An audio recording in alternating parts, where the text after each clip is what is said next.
And I come home, and after being gone all day, and she's just like in the tub, like with the lights off, and like crying and stuff. My wife's struggled with depression.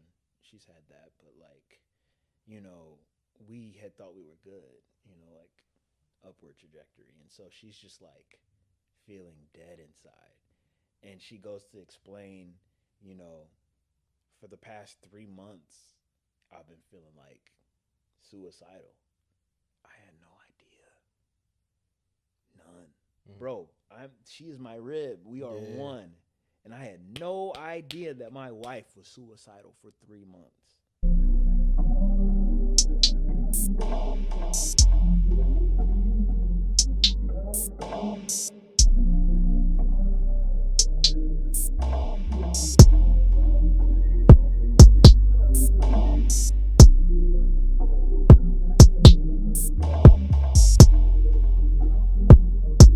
So we basically open up with a prayer.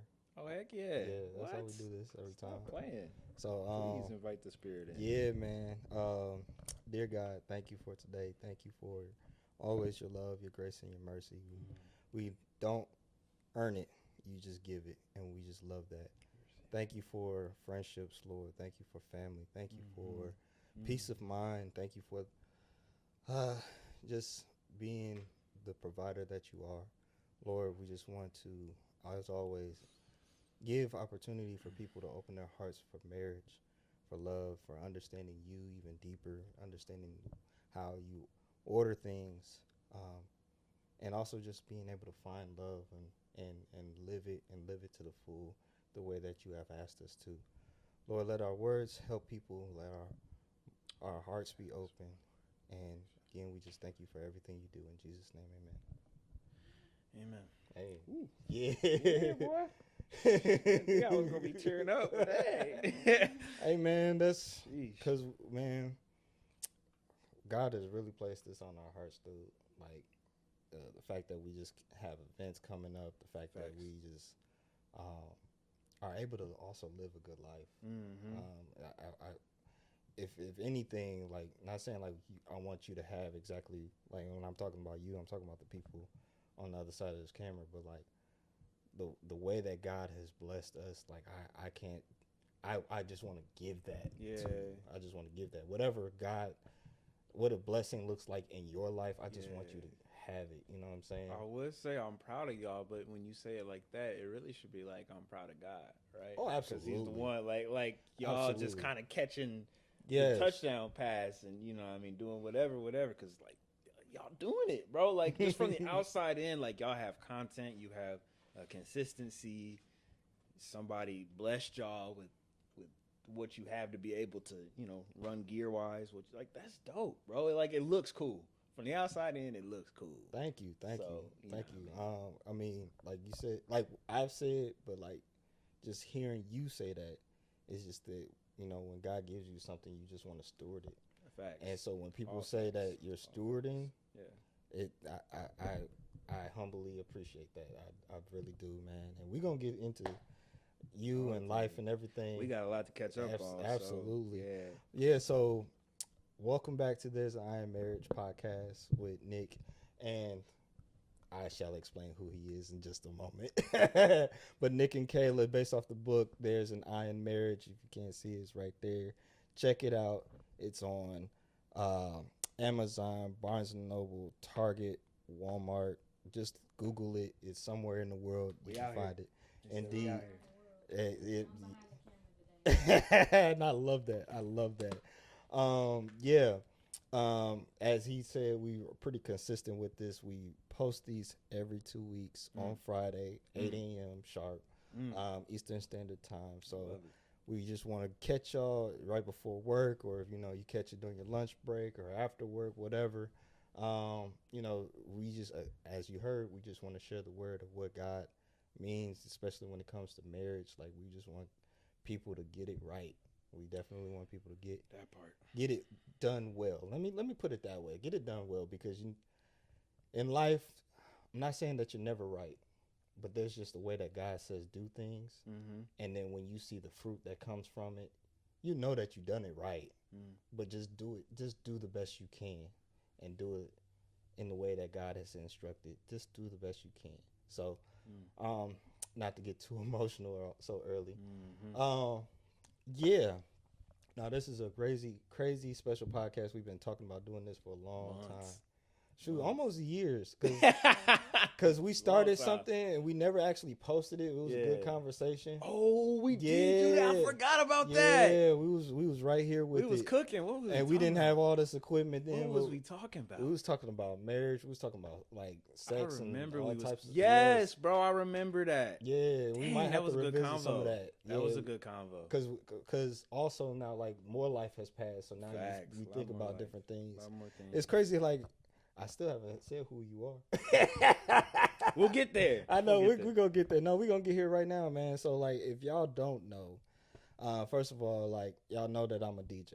So, how I met this guy is through DJing.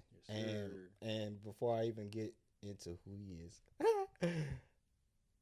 I had a moment earlier today. I just want to say, like, I think my life grew as a DJ. Like I was doing things for campuses and stuff like that. This was like right around 2019, like when we met and everything. Was it 2019? It was 2019. Because it was 2019. Because out of nowhere, somebody was like, "Hey."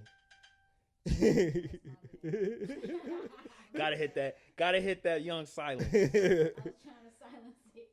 And wow, and that was not silent at all. So yeah, we was somebody had hit me up and was like, "Hey, my buddy needs a DJ for this event," and I'm like, "Okay, cool. Yeah, send him my way." I think I was in New York, matter of fact, when we was having this initial conversation. So you came to me, was like, "Yo, I'm doing this event called Trees, however you say it, right? Yeah. It's in Indianapolis, hosted every year. Basically, artists, if you're not familiar, artists come and get to perform, like local artists and even bigger names at this point come around and get to perform for this big festival, and it's hosted at many locations in Fountain Square in Indianapolis. So I'm like, okay, cool. Like, I'll do this. So our initial conversation was like, yo, I'm trying to do this big set. Yeah. And, I need somebody to play the music. Yep. Crazy enough, he had a DJ and a band at the same time. Yeah, big and ambitious. And I loved it though. Like the vibe, your vibe was crazy good. Yeah. Like it was crazy good, bro.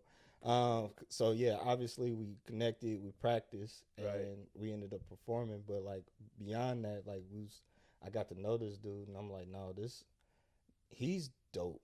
Thank you, my brother. He's dope. So without further delay, man, my guy, well, many of y'all know him as Mickey Young, but my brother Deven Bridges. Yes, sir. My brother Deven Bridges right here. I'm glad to be here, man. Yes, sir. Long time coming. Cause crazy, like over the years, we're like, oh, where you from? Well, I'm from Fort Wayne. Right. We live in Oh my God, Fort Wayne. Okay. Right. And then it's like, oh, you from Fort Wayne too, right? No, or you got fam in Fort Wayne? No. I'm confusing you with another. Okay, that's another couple. It'd be like that. You just know people, just be knowing people. Yeah. But like, yeah, we got to know each other, we've done so many events together. Yeah, man, we locked in a few times. Went all the way out to Muncie. Yeah, I missed that. Yeah, that was a good one. Like when you said we was doing the pod together, I was like, man, I wonder how they doing up there. Like, I haven't talked to them in a while, so Mickey Young, man, like in the building, man. First of all, reason why he's on this podcast is he's part of Ring Gang. He's married. Ring Gang, you feel me? Ring Gang, yeah. Got to know Ashley as well. Yeah, you got to know Ashley in a real funny way. Personally, that first day, was that the first day we did the Mickey Mondays at your crib, or had we been doing it for a while? When she called, she was part of the band, I think. Oh, so you already met her before that whole thing even happened. You right? You right. Oh, the time she had to cut. Yo, that was wild. We'll get to that story. We got to get to that story because, bro, like that was wild. Like when it comes to like somebody who, first of all, loves music, right? Yeah. You know, you're the artist, I'm the DJ, and we just kind of like bounce off of each other when it comes to like what we like and how. Because we don't just think about music as a turn up. We also think about music as a production. Facts. And so like the fact that when I met you, you had a band play, like immediately my mind went like production. Like, okay, I'm working with a Kanye type dude. Like, I wish at the time. That's what I was trying to be. I mean, and bro, like the moment that it was like it was dope. Like I don't know. It was special, man. It was special. That was really special. I'm really glad that you were a part of that with me. Absolutely. And still, you know, to this day, like we still, you know, hang and connect and stuff. But like, yeah, like the fact that you, like when I met you, you were married. Like 2019, you was already married. How old were you, dude? When I got married or back in 2019? We say both, kind of give context. So I got married, I was 23. I was 23 when I got married. And that was 2017. So 25. When we tapped in. That's crazy. Yeah. That's weird. That's weird. Like, because I just turned 32. So it's like, I'm trying to think. Was I 25? That doesn't feel like a 25-year-old me that was running around doing stuff done, but I guess it was. It was, right? dude. Yeah. It was. Like, so like. Jeez, man. Like, the fact that you was young, like, in, like, the music industry, too. In a way, like, I was, like, proud of you, looked up to you, because it's like, this is a dude that's young and getting it, and, like, yeah, like, that's the type of life I want. She's on stage with you, like, she's here with it. She understands like the vision and the goal and everything, bro.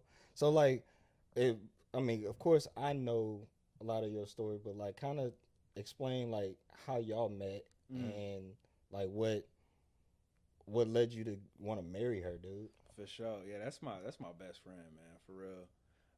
And it grows, you know.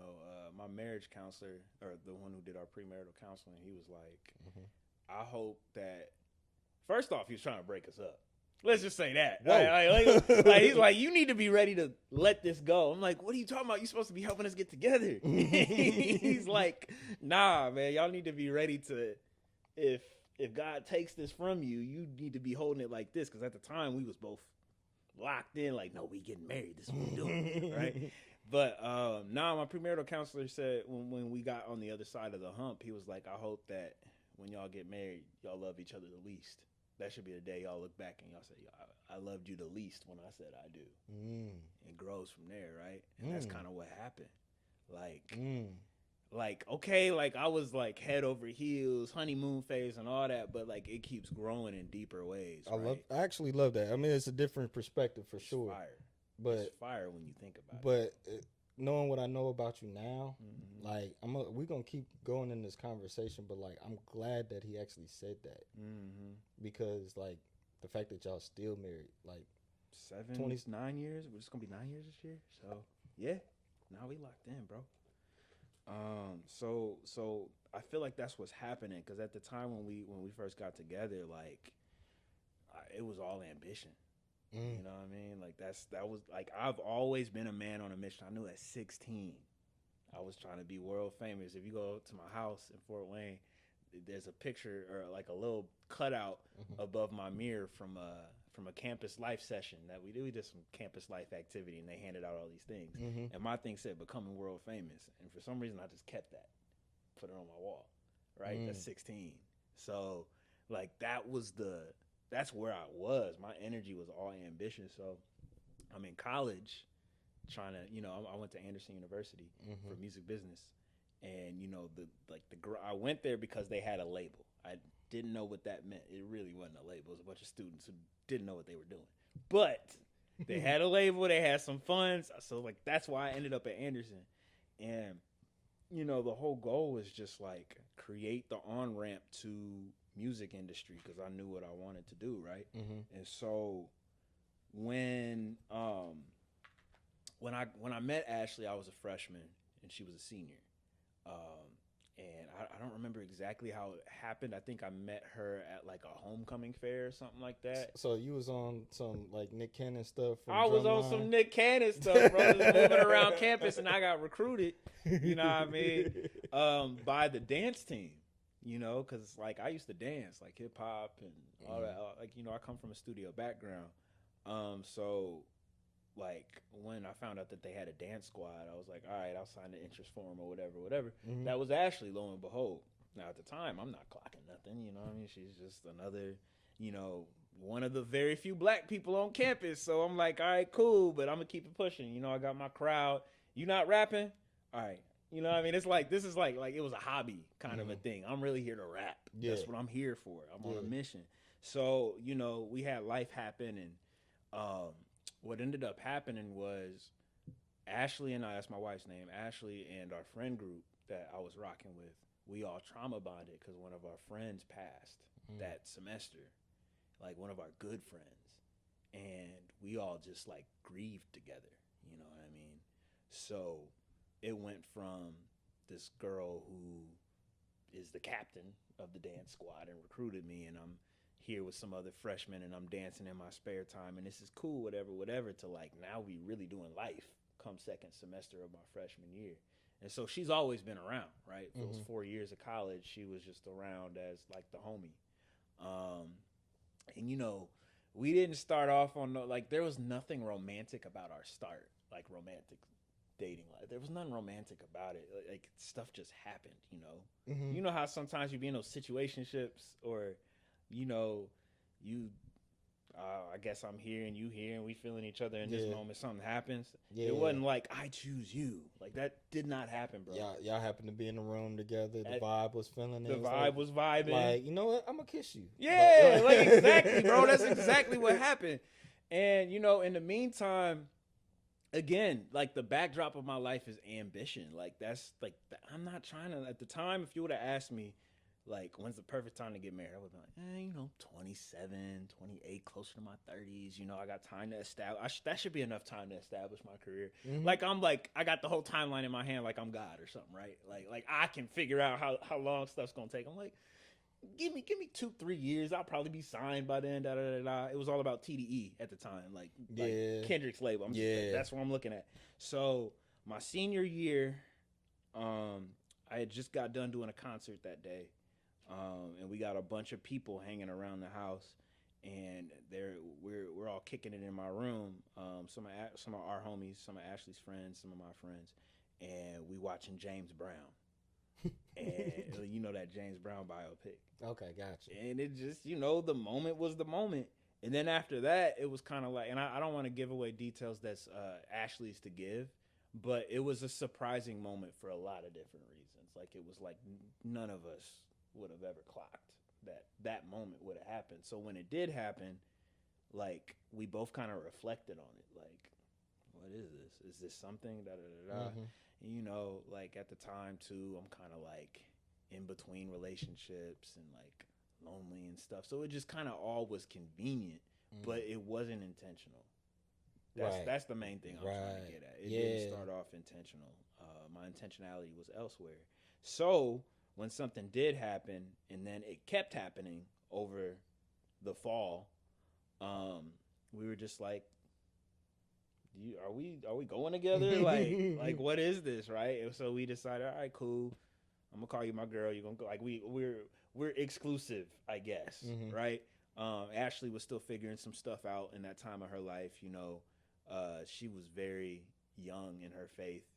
If at all, like it was like the genesis of her new like adulthood relationship with God. And me, I was kind of getting sharpened, but I was playing with the world at the same time.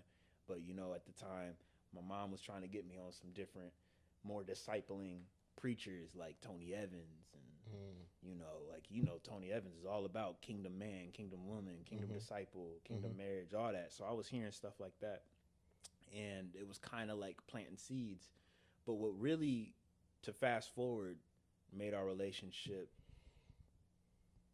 I think, ordained, I guess, or like sanctified, was I went out of town for a week during this like exclusive phase. We just having our fun and being young and dating. And I come back in town after being gone for a week, and the first place I went was to the studio. Because again, I'm trying to rap. This is my thing, right? Yeah. I go to the studio. She's super salty that she wasn't the first stop on my trip back. And we hadn't been able to talk that much during the trip because I was in Italy. So, like, that's a huge time difference. And I was there with the Voices of Unity choir. Okay. So that means that we had an agenda. Yeah. So I didn't have a lot of time to talk. So she's like, you've been gone all this time. We ain't been talking. You didn't come and see me or nothing like that. Because I'm just like, now that I'm thinking about it, I haven't thought about this in a while. I was rooming with one of my producer engineer friends at the time. So that was probably like, studio was really on my mind. Yeah. You know what I mean? And this guy has like connects. Like before everything was everything with Diddy, he had connects there, you know. He had industry contacts there. For what it worth? I mean, that's it's an industry connect. Yeah, this is Revolt TV era. Yeah. Right? Yeah. So I'm like, I gotta impress I don't want him to think I'm not foot on the gas pedal. So as soon as I got back from rooming with my producer engineer friend in the industry, I'm like, I'm about to finish these songs and we're gonna go. And that turned into a big argument. And then after a while, I was just like, who do you talk to about these things? Because you're bugging. Like, like I'm here. Like, you know what I mean? You may not have been the first stop, but I'm here. Yeah. And so, you know, I was like, I talked to my moms. I got friends that I talked to just to make sure I'm not crazy about certain stuff and I'm looking at things right. So she did that. She followed that advice. And one of the persons that she talked to was her cousin, who at the time was a preacher. Okay. So long story short, or like to fast forward, we end up at her cousin's house. He was like, yeah, let me talk to y'all at the same time, and we'll kind of like work this out, because we were just bickering about stuff. It wasn't like that was like the thing that made me like that's the straw that broke the camel's back. But there just been little things, and I'm just like, this can't be right. Like, you need to talk to someone, because I feel crazy. Like, I hear what you're saying, and you sound crazy to me. But I'm not gonna call you crazy. Just go get some advice. So we end up still not calling her crazy. Still not calling her crazy. It's just, these are young people's perspectives, right? Like, I'm 22, 23 at the time. Yeah, 22. I ain't not even married yet. I'm 22. Yeah. So, you know, we're sitting in front of her cousin, and he's kind of like sussing us out, trying to get our story, how we got started. And one of the things that was brought up was, have y'all been intimate? And I'm like, yeah, you know, out here doing whatever. We did do that. You know, you know how it go. And he was like, well, that's the root of your problem. And I'm like, what you mean? He was like, she's expecting married people commitments from you because you're doing married people things. I'm like, dang. Okay. But you know how you kind of like it lands, but you don't want it to land. You kind of like, well, especially you know. as a dude, like I get what you're saying, but like, like, because really, I just want you to tell her she's crazy. That's what I want you to say, that she's bugging. Just tell her to back a little bit. Yeah, like, you know, but like, tell her that she's overreacting. Give me like, because she's clearly overreacting. But no, like, looking back on it from what I know now and scripturally and all that, he was completely right. We were like the body, it's God's design, it's God's idea. So it's like spiritually and subconsciously, I'm activating all of these desires for a married person's commitment, for a married man, by doing married men things to her, right? So she's wanting my undivided attention. She's wanting my like priority, and I'm like, you don't have that. Like, you know what my priority is. I told you what it was. You've known me since 2012. I've been about the same thing. So after he said that, this is there was these backdrops that made me kind of like not play his advice to the left. And it was supposed to be me, the cousin, and the cousin's wife, and Ashley. What ended up happening was my cousin's wife had to go somewhere else, but he was Airbnb-ing at the time as a host.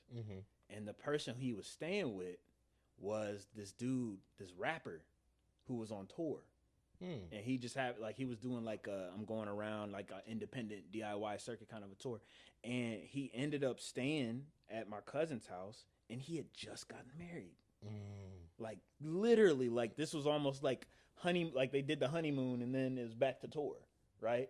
So this is Crazy. like fresh ring gang. Yeah. Like giving me his perspective. He's a rapper. He's on tour. He's doing the thing. So that's kind of got my okay. That's ironic, and it wasn't planned. He wasn't supposed to be there. It just happened that it all landed like that, right? Yeah. So now we talking through things. I'm getting his perspective on marriage. I'm getting the cousin. They speaking into me and Ashley, and just kind of like giving us You advice. said the rapper guy, he had faith, basically? Yeah. Oh, he was a believer. Yeah. He was a Christian rapper on tour who had just gotten married. So I'm like at all I'm taking it all in. Cousin's a preacher. I'm taking it all in because of course I'm still a man of faith. Like I've always been a man of faith. It's just I was young, and so then they started talking about love languages and stuff, which we had read. We had read love languages. And so what happened was, I think maybe 60-70% of the way through our like counseling, if you want to call it that, it was this other couple just pulled up on us. That's crazy. Like just randomly, unplanned, unannounced. Uh-huh. And they are like certified how would I say? They are like aficionados when it comes to love languages. Like they like live, eat, sleep, and breathe it. They were talking about these new elements I hadn't read yet, things called like love busters, and you know, like they were like really deep into it. And they just pulled up for a visit, and they ended up feeding into the conversation. And it just turned into like this group powwow. You know how we've had deep talks before with a group of people. It just turned into one of those about marriage. And here, me and Ashley are just like this young dating couple, but we taking it all in. Yeah. So basically, the information that I got, or like my takeaway when I left that room, and this is what made us like sanctified and like really be about it. It totally 180'd our relationship. It was, he said, dude, you a busy man. You out here trying to, you know, make your career, and you obviously are a talented man. Like, you have ambitions. Like, don't waste your time. Like, what's the intention here? And I was like, we just dating. We having fun. And he was like, he told me that there's no biblical concept for dating in the Bible. There's only courtship. You like you pay your dowry, you set an intention. It's like, I want to marry you. And you go through that process. There is no like our concept of dating in the Bible. So if you're going to run off the Bible, you already out of alignment. Yeah. And you a busy dude. You got a lot of ambition. So what's the intention here? If it's not to get married, don't waste your time. You got a lot that you got going on. Go do that. So it was basically in the relationship or switch to the path of marriage. Yeah. So we got in the car. There were no roses. There were no lights. There were no shining beacons or butterflies. It was just, we sat in the car. We looked at each other, and it was, are we doing this? Yeah. What do you want to do? Do we want to break this off, or are we going to do the marriage thing? She was like, well, I could see myself with you. And I'm like, well, I could you too. So, all right, we're going to do it. We're going to commit. Let's go. Yeah. And from that point on, it was premarital counseling and marriage path. Like, that's how it happened. You know what's really crazy is y'all had a moment where y'all said, I can see myself with you. But the way that you just said it, like, I want to highlight that tone, because it wasn't a heck yeah. It was like, oh wow, I really have to open my mind to a life with you. And I never experienced life with someone and dedicating my time like completely. You think about the idea romantically, but not like this person. Like, what is this person the mother of my child? Is this person you don't think about. I hadn't anyway. At the time, especially what, at 22, you said? Like 22. I have a question. Yeah. So do you think that at the time, or in general, people in general, the way we've lived life and go about dating, that it's a soul and flesh disconnect? And the way I heard the story is like, my flesh was here in the sense of like, I'm busy. I want this done. I want this done. And what you wanted wasn't bad, but your soul, you were doing the married thing, but that disconnect until somebody brought it to your attention, like, okay, you need to make a decision because your soul is doing this and your flesh is doing this. I get what you mean by soul and flesh disconnect now. I think that's exactly what was going down. I think it was like, because our souls are God's, like, he made it. So like we learn this all the time. Like the Mm-hmm. desires that you have, you're trying to fill it with all this stuff, but really you want God, right? Mm-hmm. So in the same way, like the soul is activated to want a certain thing. So we were playing with all this chemistry over here. So of course the soul, as the way God created it, was like marriage, Mm-hmm. right? Time to lock in with this dude, one flesh. Mm-hmm. This is what I want right now, and that's why she was like bickering for all my time. She wanted married person time commitments and stuff like that. So would you say that she wanted marriage first, like in a sense, or in a sense, she didn't know she wanted marriage. She did not want to be married. So the flesh and soul, Yes. flesh and soul disconnect. Your flesh is doing these things, but your flesh isn't aware that your soul is like, yes, Yeah. yes. But your flesh is like, eh. Yeah. No, that's exactly what was going down. We hear it's not registering what you're doing is affecting your soul. but she asked for sex. I'm with it though. Like she want to kiss. Yeah, I'll give her one. Right. But she's even talking about from her perspective, like from my wife's perspective, there was a soul and flesh disconnect. Her flesh is like, wanted that kiss. Her soul wanted that marriage connection. Yes. But I mean, your flesh is just like, okay, let's do it.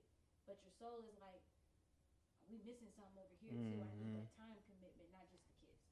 So that a kiss is a kiss, but the soul, that deep connection that she wanted, it went further than the kiss. Facts. So I'm wondering, is there a disconnect in the world of people doing these things and not realizing it until somebody comes to you and say, make a decision. And you don't know you're doing it until somebody's like, hey, you need to make a decision. You either gonna do this or you gonna do that. And that's why the Bible says, be hot or cold, don't be lukewarm. So we was studying Song of Songs. I was trying to get y'all to pull up to our small group. We were talking about love and romance and everything because it was Valentine's Day, and that's what one of the leaders wanted to talk about. So it was in Song of Songs, and several times in the Song of Songs, which is like love poetry. You know how sensual that book is. They're like, I beg you. I'll just read it. I'm full of Tim Ross out on you. I'll just read it. Let me see. Shout out to Tim. Big Shout out Tim. to Uncle Tim, bro. Big bro Tim Ross. Song of Songs. It's in chapter 2 and chapter 3. And I think it might be in some other spots too. They said that it's a motif, but we studied chapter 2 and chapter 3. In chapter 3, verse 5, after this steamy, sensual scene, says, Daughters of Jerusalem, I charge you by the gazelles and does of the field. Do not arouse or awaken love until it delights. Another version says, until it's time, right? Because that soul thing is like, and the whole thing, as I've been studying this book, is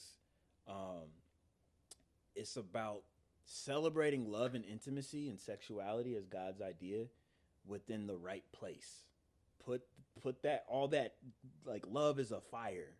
Put it in the right place. Not just sex, because we always hear that. Oh, keep the sex in the fireplace. If you do any amount of church or youth group going, I guarantee you've heard that once. But like desire, love, and relationship and romance is a fire.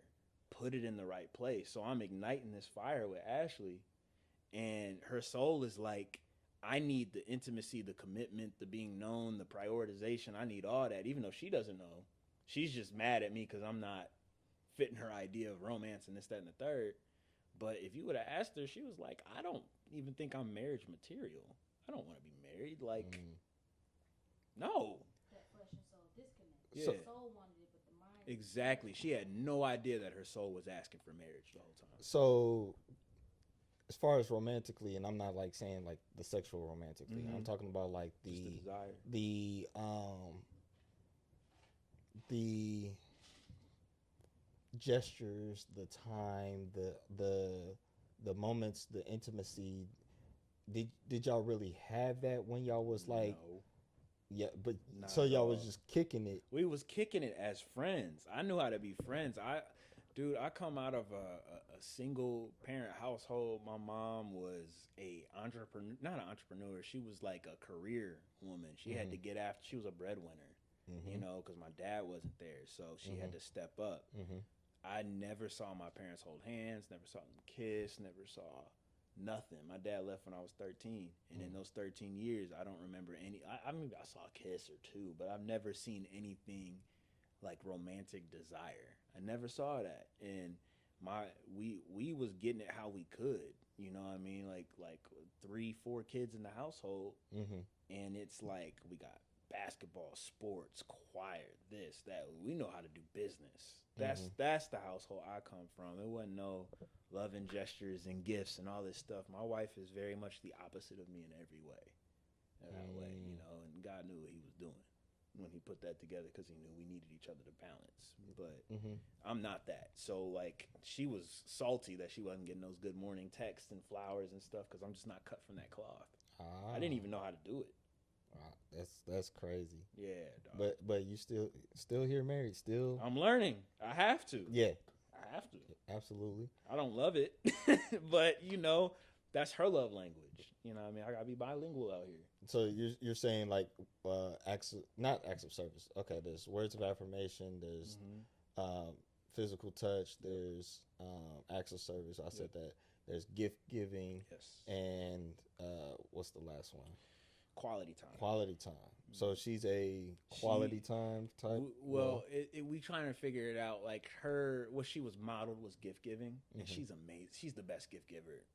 I've never seen somebody do gifts like her. But I think right now, at least in this season, I personally don't think your love language has changed, but she does. And right now, she's saying it's acts of service and quality time. She just needs help.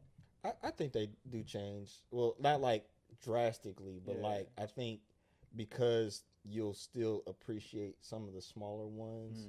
Like it feels good when you feel whole. Yeah. So facts. So if you're not getting acts of service, even though there's a want for that. Yeah, that makes sense. Yeah. Like you're starved for it almost. Yeah, That's probably what was. But like I think happening. you have your main. They say you have your main two. You have your big main one, and you have your like. Okay, this is the other one. Yep. And then like, you. I think, and also you adapt. Like your physical body changes sometimes, and your mind changes. You see something, you're like, wow, like. So like over time, like they can fluctuate, but I think you still have your core. It's probably because acts of service and maybe quality time are like close, so maybe they're fluctuating up and down. Maybe one can boot the other one out the way. I'm not exactly sure how all that works, but at the time when we were dating, she wanted those gifts, and I was not giving that to her. I didn't know how. That just wasn't my language. That's crazy. So what got you into doing more for her at that time? I mean, once you get married, bro, you got to live up to the mantle. You know, I'm a fear of failure performance guy anyway. That's something I'm trying to unlearn right now. But it's like you tell me to stand. You know how I go then. I'm like someone tells you the standard, and it's like, okay. And every day it's like anxiety in your body if you feel you're falling under the mark, right? So anytime my wife gave me bad feedback or like I start reading body language, facial expressions, I'm like, what do I got to do, right? So that fuels that. But then there's this other underlying part underneath that too. I'm like listening to Tony Evans. Anytime there's a marriage ministry or our church is throwing something, I'm a student at heart. I've always been that way. So I'm like taking notes. Tell me what I got to do. All right, bet. And one of the things I learned early on is you got to learn how to be bilingual. It may not be your love language. That may not be the way you feel love, but you got to learn how to talk her language. Because I can do words of affirmation to her all day, and just be lavishing words on her, and none of it's gonna take. Because that's just not how she's wired. So it's not that I'm wasting my time. I'm still being loving, but treat others as you would want to be treated. I want to be spoken to in my love language. Absolutely. Why would I not talk to her in hers, right? So that was one of the early ones that made me learn, like, dang, I got to get good at this gift thing. I got to figure this out. Then there's other things like, first off, she would give me feedback. I don't want to hear the drama. I'm not here for the smoke. So it's like, if this is what you need, so we can have some peace. Yeah, let me get good at this. Yeah. So there's selfish intention there too. But I mean, after a while, what ends up happening and all that muddy, selfish, self-preservation stuff, there's also like a code of honor. Like, I want to honor her. I want to be better at being a husband for her, because that's, even if she doesn't deserve it that day, that's what God wants from me, right? I'm trying to be cool for him. Yeah. So, let me get good at this gift stuff, even though I feel like there's so many more important things in the world. Mm-hmm. If this is what makes her tick, love Christ like Christ loved the church. If I want her to do certain things for me, Christ went first, so I got to go first. All that. It's really just modeling the Lord. And I bet you learn to understand that gift giving doesn't always mean something big. Mm-hmm. Oh, facts. Sometimes it's just go and bring back a high C from Wendy's, and she's like, "Oh, you thought of me, thank you." And I'm like, "Oh," and then she'll do the same thing for me, and that's the craziest thing. Like, I feel like I want to remind her of these things a lot, but I try to pull back because sometimes I'm like trying to prove a point, but she'll do that for me all the time. Mm-hmm. Hey, I brought you this. Here, I got this, and me, I'm just like, "Oh, thanks." Right. But I didn't need it. That's not what I asked for. So, like, I'm not registering that this is her lavishing love on me. Yeah. But she wants me to do the same thing. Yeah. Right? So it's like, So you talked about like y'all having that conversation with y'all group, and then like y'all deciding that y'all want to get married, because like that was decided to do it. Bro. Like that right. So what was it like this growing from that moment to, did you propose? Like, yeah, so I think after that, I think we dated for somewhere in between, I'm muddy on the times, Ashley would kill me, but somewhere in between 9 months to a year and a half is how long we dated before we got engaged. And it was a very quick engagement. It was like, I proposed when I graduated May 7th, and we got married October 27th. Oh, y'all made that quick. It was quick. I mean, respectfully, like that's pretty solid. Like, because why wait? Right? Why wait? We knew what we was trying to do. I'm out of college now. I don't have this big thing because my mom was like, please just finish. Because we were gonna. I went to Nashville my last semester of school. For like a music business conservatory thing, and that was after we had like decided we're gonna get married. So she was gonna come with me. I was like, hey, let's find a dual living situation. Like we locked in, and I honestly still feel like that's what the Lord was calling us to do. And I think we just got scared, and I was like, that was during a time where I was still figuring out how to hear from the Lord. Like I was very early in, like, how do I hear from the Lord? A direct command that's not in the Bible specifically. Yeah. So I wasn't sure, but my mom was like, please just graduate, get done. We put so much money and so much time. Don't add more to your plate than what you already have. And, I'm like, all right, Mom, like, trying to like people please and stuff. So I think she should have came to Nashville with me, but it all worked out the way, like got redeemed. So when I got back in town, is when I proposed. I had the ring and everything off the whole time I was in Nashville for the first semester. When you bought it? Like, you bought it? Probably sometime in the winter. Okay. I would guess sometime in the winter. So at that point, it was like, bet, I already got it. I'm just going to, when I know when I'm going to do it, basically. Yeah. And I needed a lot of help. Like, again, I'm not a romantic. There's nothing glitzy and glammy about our little origin story, okay? Because, like, she was like, we're going to the thing together to look at the rings. We're getting the ring size together. It was like, hold my hand. Like, I don't know what I'm doing. Like, I'm a businessman. So, she helped me a lot. And, like, it was just like, what do you want? Tell me exactly what you want, and we're going to figure that out. It wasn't a lot of guesswork. Yeah. Like, again, these are skills that I had to learn, like, our first 2-3 years of marriage, how to do the surprise thing, because she's a whiz at surprises too. Like she'll orchestrate stuff. But we came back when I graduated. I came back from Nashville. I had maybe like a month to like kind of solidify myself, get my job, figure out what my first job was, and just get established. Because I'm like, I'm getting married, so I need to like have a foundation for her to come into. So we figured out as much as I could at 23, and like at 23, you're still a kid, bro. Like, y'all remember 23. Like, you're a child. It feels like you're not a child when you're looking up at a 23-year-old, but when you're 23 and then you're looking back on 20, you're a kid.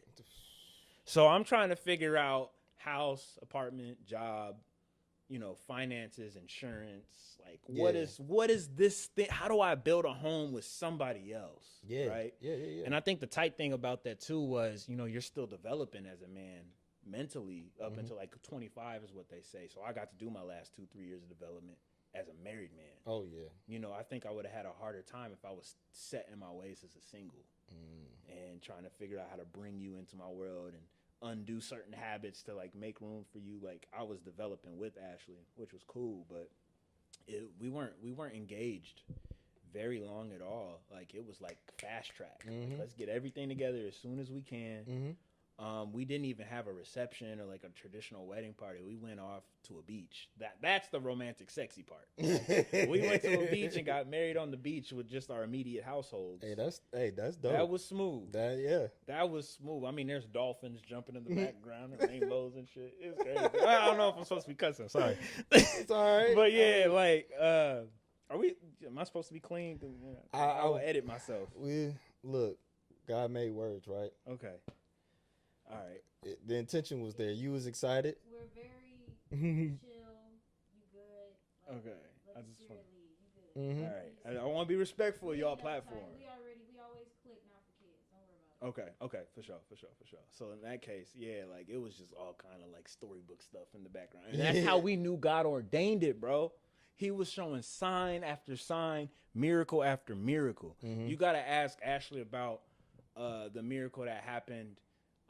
The night we like during our consummation, there was like miraculous signs even there, bro. Like you gotta talk. It's crazy. So God was just like approve. Like he's really putting his hand on it. But no, we jumped into it fast. I'm trying to remember what your question was specifically about the timeline and what did we do afterwards.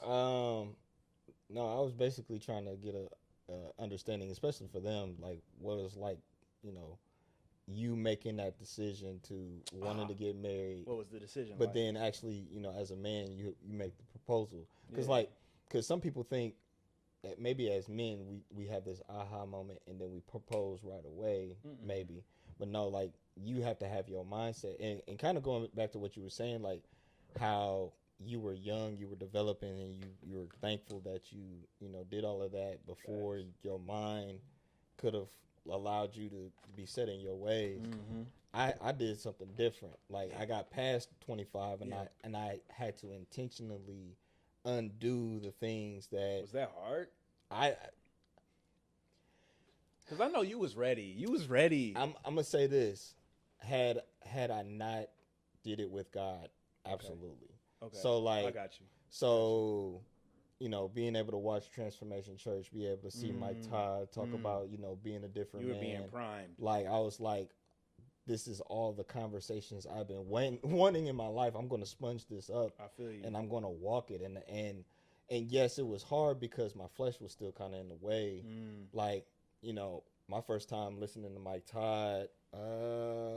What year are we talking? 2020, 2019? It was definitely before COVID, way before COVID. COVID. For sure. Was it 2016? I think that's whenever Relationship Goals, the first one came out. Oh, you was there for Relationship Goals. I caught it almost in real time. Yeah, absolutely. Jeez. So, okay.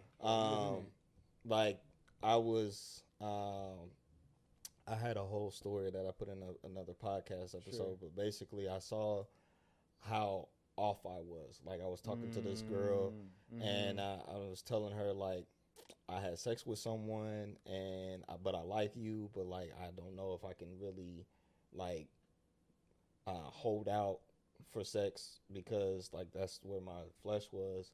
And like I was like, nah, I can't do this. I got to a point where I was like, nah, I can't do this. Yeah. And then like immediately guy showed me the text message. He was like, nah, you was wrong for that. And so I told her like, you know what, I'm sorry and I need to go get some healing. And that broke her heart too, that text. Yeah, absolutely. Like telling her like I can't do this. I'm pretty sure it really hurt her. But then like also I was like, yeah, I need to really heal. Like, and then from that moment on, like the different gems started coming around, and then Mike Todd had one of his, and I was like, oh, he's talking about what I needed to hear. And so I was listening to all of that, and then trying to tell people like I'm not trying to have sex, but my body was like, nah, bro, you want that thing. Yeah, no, of course, especially if it's turned on, man. It's hard to turn it off. And yeah, so like it was basically what 3 years, because like really when I basically met you, I was in a relationship. Yep. And it was kind of like towards the tail end of all of that, I was watching relationship goals again. Like I was like, okay, I really want to get married. This is post New York or like during New York. I was. Yeah. Like, I remember when you moved out there. I was visiting, moving. Yeah. I was basically visiting, but like I was trying to figure out like, well, one, I was trying to please the relationship. I wanted to see her. I wanted to be there and everything. But like there was parts of me that just still wanted to grow with God. And so I was watching those episodes while she was at work during the day. And then I got to a point where I was like, I think I'm doing this wrong, basically. So it was like almost like a wilderness for you being out there in New York. Absolutely. He got your attention. Yeah, he definitely got my attention. Crazy enough, not to like drag this on, but like when I got back, I broke up with her. Right. But like for a day. Yeah. But like that was like my wake up call. Like, no, you really need to do this like the right way. And so we ended up breaking up, of course. And then I went immediately into being abstinent. Like I'm not messing with anybody else. So from 2016 and we started talking, me and Kayla in 2021. Like that's a big gap. That is time of undoing this whole mindset. You were being primed before you even all linked up. You were being primed. Yeah, but like for y'all, like y'all, you were younger and then you had to make the decision. Like nobody really sat me down, even with my last relationship. Sure. Like I was thinking marriage with that last relationship, but nobody sat me down like, are you doing this or not? Yeah. Man. No, and having the mindset of like really getting to be husband ready. Wow. So, yeah, you got to look at it like a blessing. Like that was, I mean, again, right? Like the guy who was Airbnb and the couple that pulled out, that was very much like, this was a God ordained, like, I'm about to get your attention because you're not going to listen any other way. Like he knew that's what I needed to hear at that moment. Otherwise, I would have been rocking like you, dog. Like me and Ashley probably would have been maybe another 3 months, maybe another 6, and then life would have got lifey. And, I would have found somebody else that caught my attention because, like, I'm still a dude and I'm still healing, right? I'm still trying to, like there. How do I say this? Like, there was a lot of ego in the link up, right? Yeah. There was a lot of, like, trophy wifing going on. Like, look what I did. Let me get my kudos. Like, there was a lot of that, like me trying to work with this insecurity inside of me, which I couldn't have identified it then, but looking back, what I know now and doing the work that I've had to do just to heal in general over these past probably 2-3 years, I look back and I'm like, there's a lot of ego going on there. Like God took that from what it was and made it into what it needed to be for both of us. He snatched it, bro. Moment, he did. So like when it comes to the decision of it all, man, it's just like once we got the decision, it was like very mission focused, and I've always been goal oriented, so it was nothing for me to be like, okay, so where we going? What information do we need to get so that we can prepare ourselves? What books do I need to read? Tony Evans on repeat, just anything that's marriage related that Tony is talking about. Okay, that's my guy. I don't think I was really listening to any other sources outside of premarital counselor and like my church whenever they would talk about stuff. A lot of prayer. And like God really sanctified us quickly. You know what I mean? What really was helping was we was doing fasting and praying 21 days of prayer at Heartland. 2016, there was a lot of like spiritual fast tracking that was going on, kind of like that time that you were talking about, those 5 years where you were just taking it all in and preparing yourself. That happened for us, but just fast. Yeah. Because we had a deadline. I was like, I'm not about to mess this up. I've seen my dad screw it up. I don't have very many biblical examples, so I know we don't know how to do marriage right in this society. So get me ready, God. You know what I'm saying? And so then those first 2 years kind of sucked. They were great. Now here's the thing. We were still in honeymoon phase, Oh, dating wise. Yeah. We had not been dating that long, so we were still like head over heels for each other. It just the goal was not marriage and like let me put you above my career. Like that wasn't happening yet. But I was still like, she's everything. Like, man, she bad. And I'm learning all this stuff about her, and and she's infatuated. Like I've never met a guy like this. Like all that was still happening. Yeah. But once the honeymoon phase starts to kind of tail off a little bit and life starts to settle in, you see like what your priorities are. Like it's still like my career. I'm still staying late after work because I'm trying to put a tour together. I'm trying to get on trees. Like it's all ambition. Like she is a good second, third place as far as like my priorities go. And like what really used to piss me off, bro, was when people say first is God, then it's your wife, then your family, and then work. Yeah. And I'm like, I don't see that nowhere in the Bible. I don't see that verbatim nowhere. Yeah. The principle is there. Yeah. Love your wife like you love the church implies sacrifice and going first. But I didn't have a comprehensive view of the Bible then either. You hear what you hear in church. And I didn't really start. I think I just started getting interested when we were dating and digging into the Bible more. So I didn't have a lot of scripture in my Rolodex. So when people would say that, and I'm learning about the Bible, I'm like, I haven't seen that yet. Stop saying that to me. Because it's cap. You know how we just say stuff? We have a lot of church culture things. It sounded like another church culture thing. Like, bro, if you can't point me to the address, stop giving this to me like it's a law. But really what was happening is, if that were true, that instantly shows me the way I'm living my life is wrong. Because and you don't want to face that. I don't want to face that, bro. I'm trying to pop. I'm trying to be famous. I'm trying to get all my ambitions and all this other stuff. Get out of my way. But I'm trying to do it biblically, right? Right. I'm trying to pop, but I'm trying to be, and we see so many Christian artists who get this level of fame, but their family life's in shambles. Things falling apart. I would have been on that trajectory. I also say that God saved us with the whole intervention. I don't know about Ashley's trajectory, but I would have been a talented asshole had I not gotten married, because like that was the platform where I had to constantly die to my flesh and learn how to care about someone else and prioritize and heal, right? Because if I don't heal, this person's life that's connected to me is terrible, and I'm responsible for that. So if I didn't have that tether, if I was single through my mid and late 20s and I had the talent to get everywhere, you've seen it, bro. You've seen it. I can get especially there on grind mode. Like I've seen it, bro. It was only a matter of time, but I would have been talented and an asshole, and I would have been selfish, and I would have self-destructed because like things came up later in our marriage where like, okay, I need healing from my sexual past. Like that past would have been the thing that the enemy could have grabbed and just turned my life inside out, bro. So like God saved us.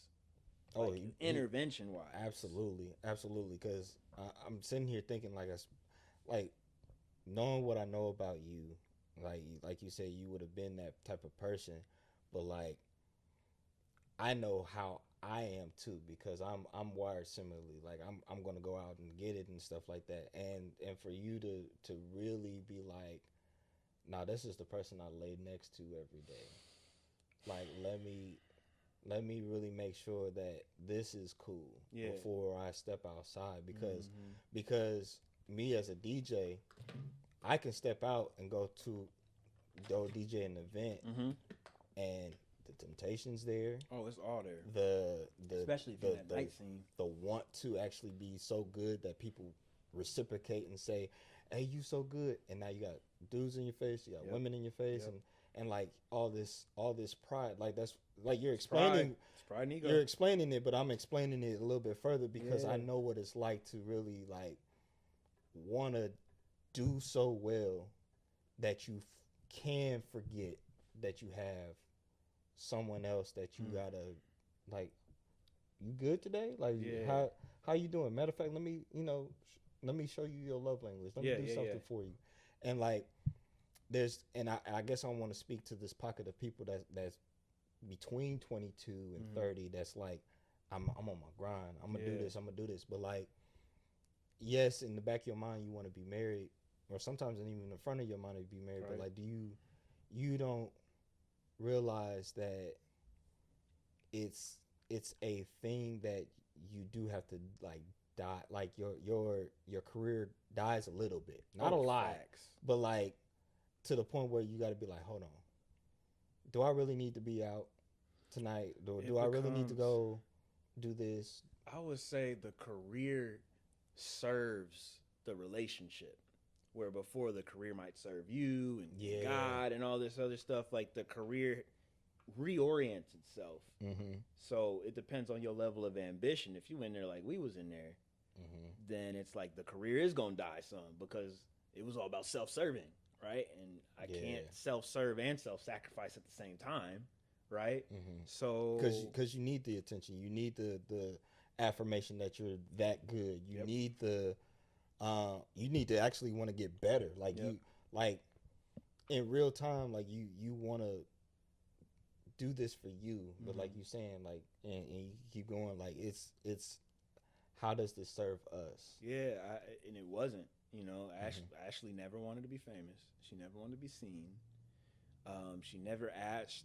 Her dad is a concert pianist, and he spent his whole life locked up in the basement practicing. You know, she's lived that story. She didn't want to live it again.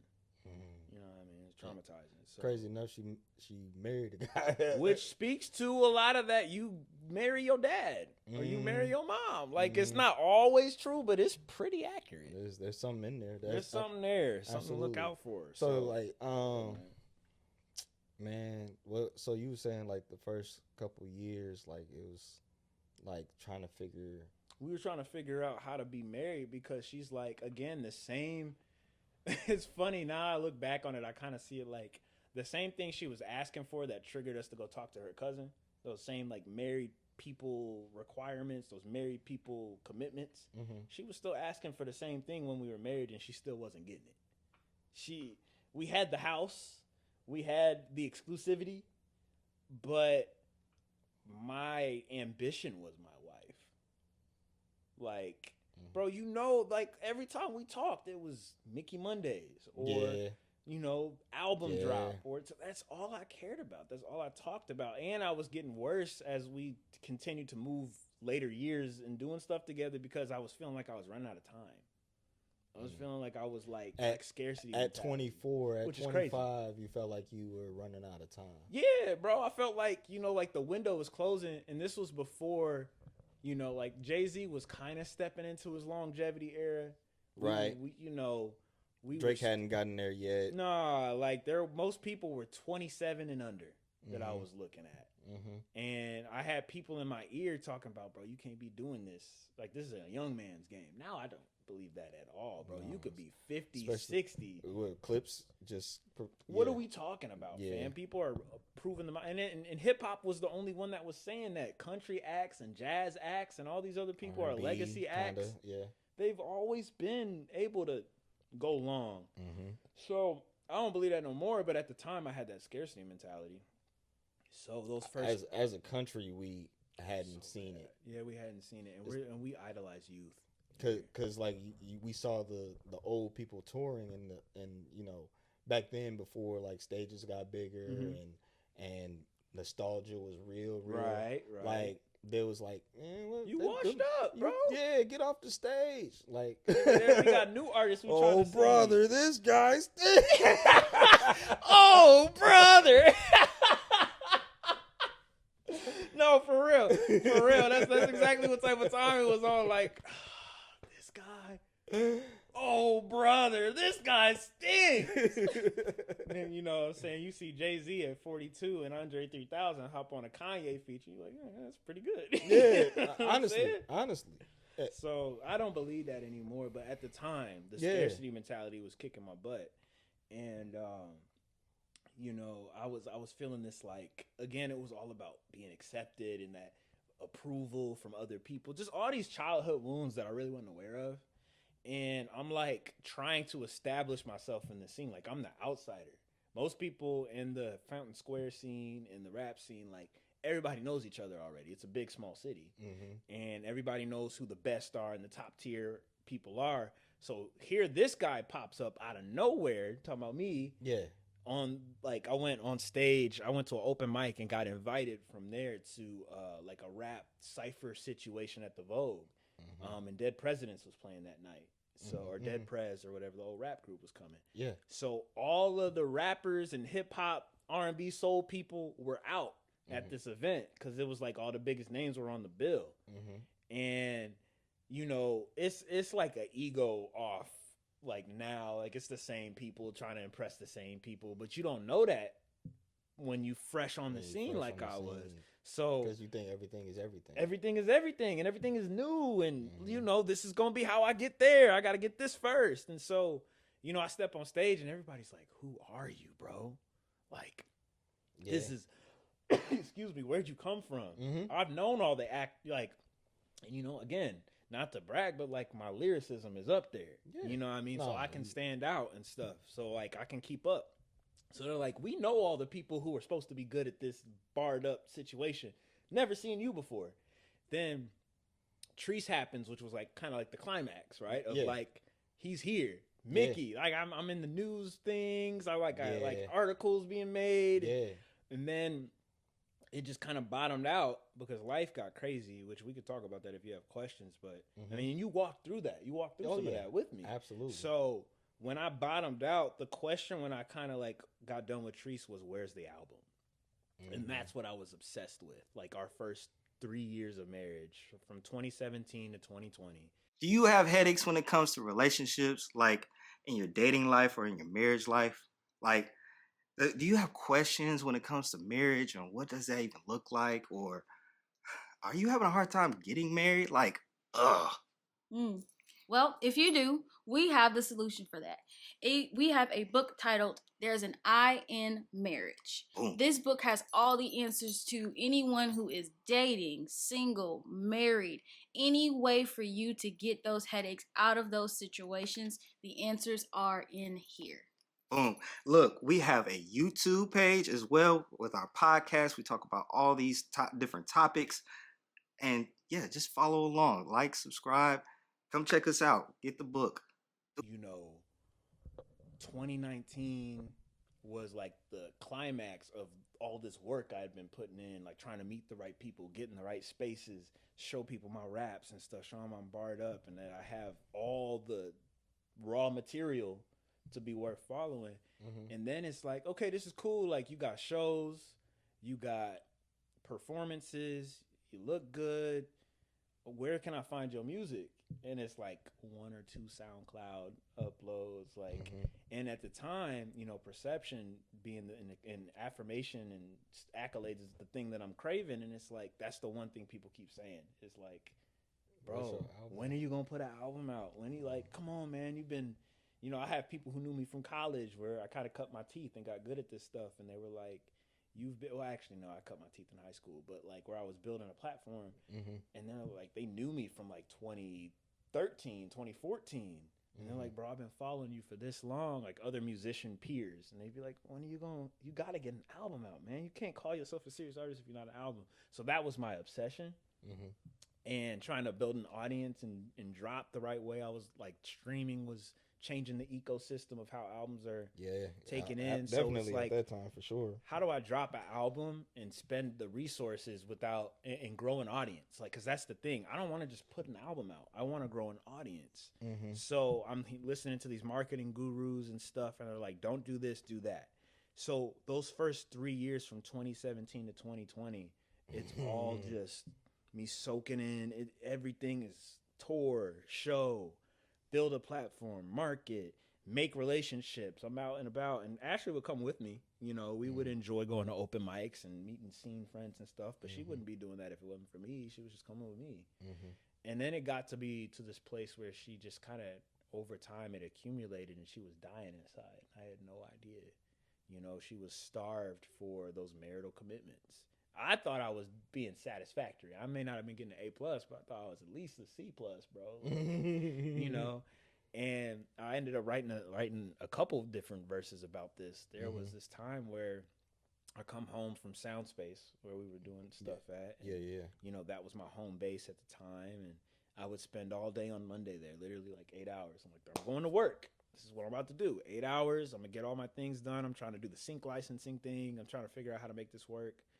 And I come home, and after being gone all day, and she's just like in the tub, like with the lights off, and like crying and stuff. My wife's struggled with depression. She's had that, but like, you know, we had thought we were good, like upward trajectory. And so she's just like feeling dead inside. And she goes to explain, you know, for the past 3 months, I've been feeling like suicidal. I had no idea. None. Bro, she is my rib. We are one. And I had no idea that my wife was suicidal for 3 months. Thank God she didn't do anything. Because 3 months is a long time without having the proper help and therapy and all those things. You could, one off day, and God, by the grace of God. But I was embarrassed, bro, to be like, I missed that. That's how tied up in this career I was. And there are like maybe 3 or 4 more major death moments that happen after that, where it's like something's got to change, kind of like when you had in New York. Something's got to change. There's like 3 or 4 more of those moments, but that was definitely like probably like the primary like wake up, get it together, and it was like probably like a year to maybe 6 months, 6 months to a year and a half of like a mental health fixing and like changing what's done around the house to make sure that my wife is filled up and I'm present enough to help. And then so quick question. Yeah. Did you change because you wanted to do this to be a better husband, or did you change because you thought you were going to lose your best friend? Both. Yeah. It's never really that cut. It's both and.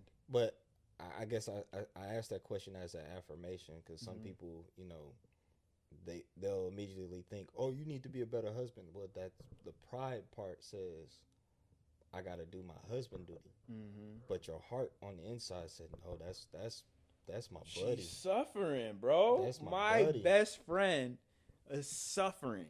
Like, I don't want that for her. Like, even though I may not have been trying to build the exact shape of a life that she wanted, I still want her to be happy. Like and that's how deep marriage is, though, for real. Like, say if you was boyfriend and girlfriend, it just wouldn't hit the same. Oh no, I mean maybe depends on my level of love and commitment. But if you just an accessory, bruh, you're in the way. You're in the way. What are you talking about? You depressed for? Get yourself together, like, because I'm on this. Like, some people selfishly think like, what you depressed for? Like, we got to go out here and get this bag, but like, married is different. It's like, hold on, bro, this is my rib, bro. And we had walked through a depression journey before, like, because one of our best friends got cancer, and that was a whole journey, and she ended up passing our first year of marriage. But that was a big trigger, like when I was in Nashville, like we had to like really figure some stuff out. She was like really depressed, and that was when we first learned like, oh, this is what depression looks like, and this is a thing. Like, it was like a crash course. Like, I'm building the ship as it's in the air. So it was shocking that I was like, I thought we were done with this. And it's like, oh, we got to lock back in. Little did I know, God's also using that to get me in line, right? Like, her depression, while she had her own contributions to her depression, I do believe, without being codependent, I'm not trying to sound codependent, but like, our wives are a manifestation of what we're putting in. Oh, absolutely. We plant and they blossom what we're planting.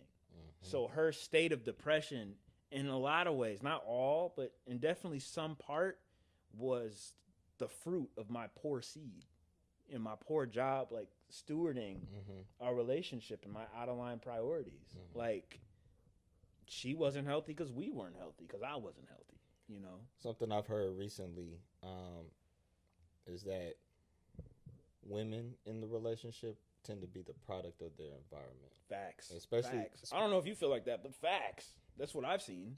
Especially like, so the example that was given, we respect who they are as celebrities and whatnot, but like Stephon Diggs and Cardi B.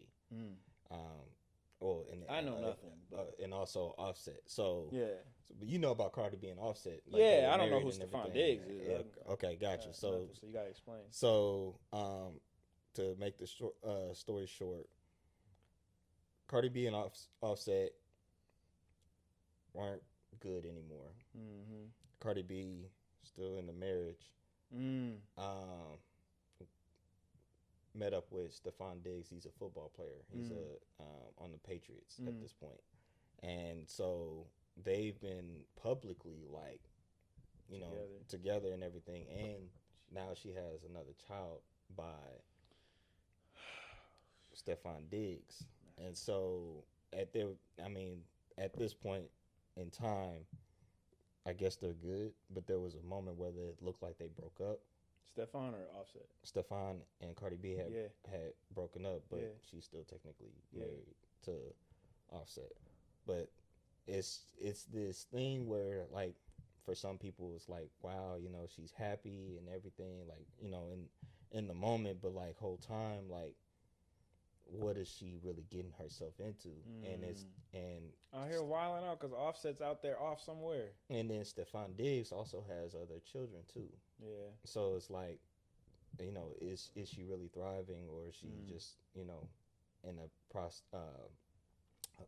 taking on what's in her environment? I see. And so I do believe when a man who's connected to God, nothing against Stephon Diggs or Offset or anything, I don't know their walk with faith, but like when a man is really connected with God and he's taking those moments to be present and say, my woman needs to flourish. Yeah. What do I do? What do I need to cut off? You know, especially as a when you think of being fruitful as a man. Okay, there's branches that need to be pruned. Some fruit don't really produce good fruit. You know what I'm saying? So what can I cut off? What water can I put in? What soil do I need to? You know what I'm saying? How can I make sure that my woman is in a good environment? And thankfully, you as a man, is a young man at this point, is saying like, no, my wife, I need to make sure that everything is good for her. Yeah, and it takes a lot of counseling, man. We went to a lot of counseling sessions with other people who understood the marriage thing, and then I had other friends that were like my age, maybe a year or two ahead of me, that were like, hey, bro, you kind of bugging on this one, or I see what you're trying to do there, but you know, it was a team sport for sure. Like people just kind of pointing me to the right way. Yeah. Cause I mean, it's hard, bro. Like this is my baby. Like my whole idea of career ambition and, you know, what I wanted, that was something I started nursing at 16. So it was part of my identity. And, you know, God wasn't done because like right after me and Ashley kind of figured and stabilized some stuff and she got the help that she needed to be healthy, I got sick. I went through some stuff that I had to like, so when we were trying to get Ashley back to good, to put everything down, everything. I dropped off the face of the earth. Like, everyone's like, where's Mickey at? Gone. Like all the sync licensing groups and super teams that I've been trying to put together, all that, I just like gone. Then I tried to come back out like finally, okay, 2022. It was like 2019 was the climax. So she started kind of end of 2019, 2020 was when things got bad. And it took about 2022, maybe end of 2021. I was like, okay, I can, let's go. Ready, end of 2021. And then February 2022, I started dealing with like all kinds of addiction and just different stuff, which was really just a manifestation of all the same issues over there, but just like from a different angle in order to heal through this stuff. And I had to put everything down again for another year and a half, 2 years. You said other like new addictions or? Yeah, new addictions, you know, stuff like pornography and, you know, like just like self-worth issues, self-numbing, like things that I need to do to survive with my environment. And a lot of it kind of manifested because I think I was able to ignore some of this rotting fruit because I was so ambitious and busy being ambitious. So when that was done, I'm just sitting here with all my baggage and I'm not doing anything to address those things. So now it's just Because you festering. put everything on hold. You literally put everything on hold. I had to put everything on hold, bro. And when you came back, you was like, oh, Yeah. oh. But Yeah, yeah. all in real time, like you're like, This is not working. Why am I doing this? Why am I doing that? And it's growing out of control to the point where it's a disruptor. So it's like, wait a minute. Whoa. Let me pause here and say that for people watching all of this talk, it's like, first of all, not every marriage is created equal, as you can see. Yeah. And two,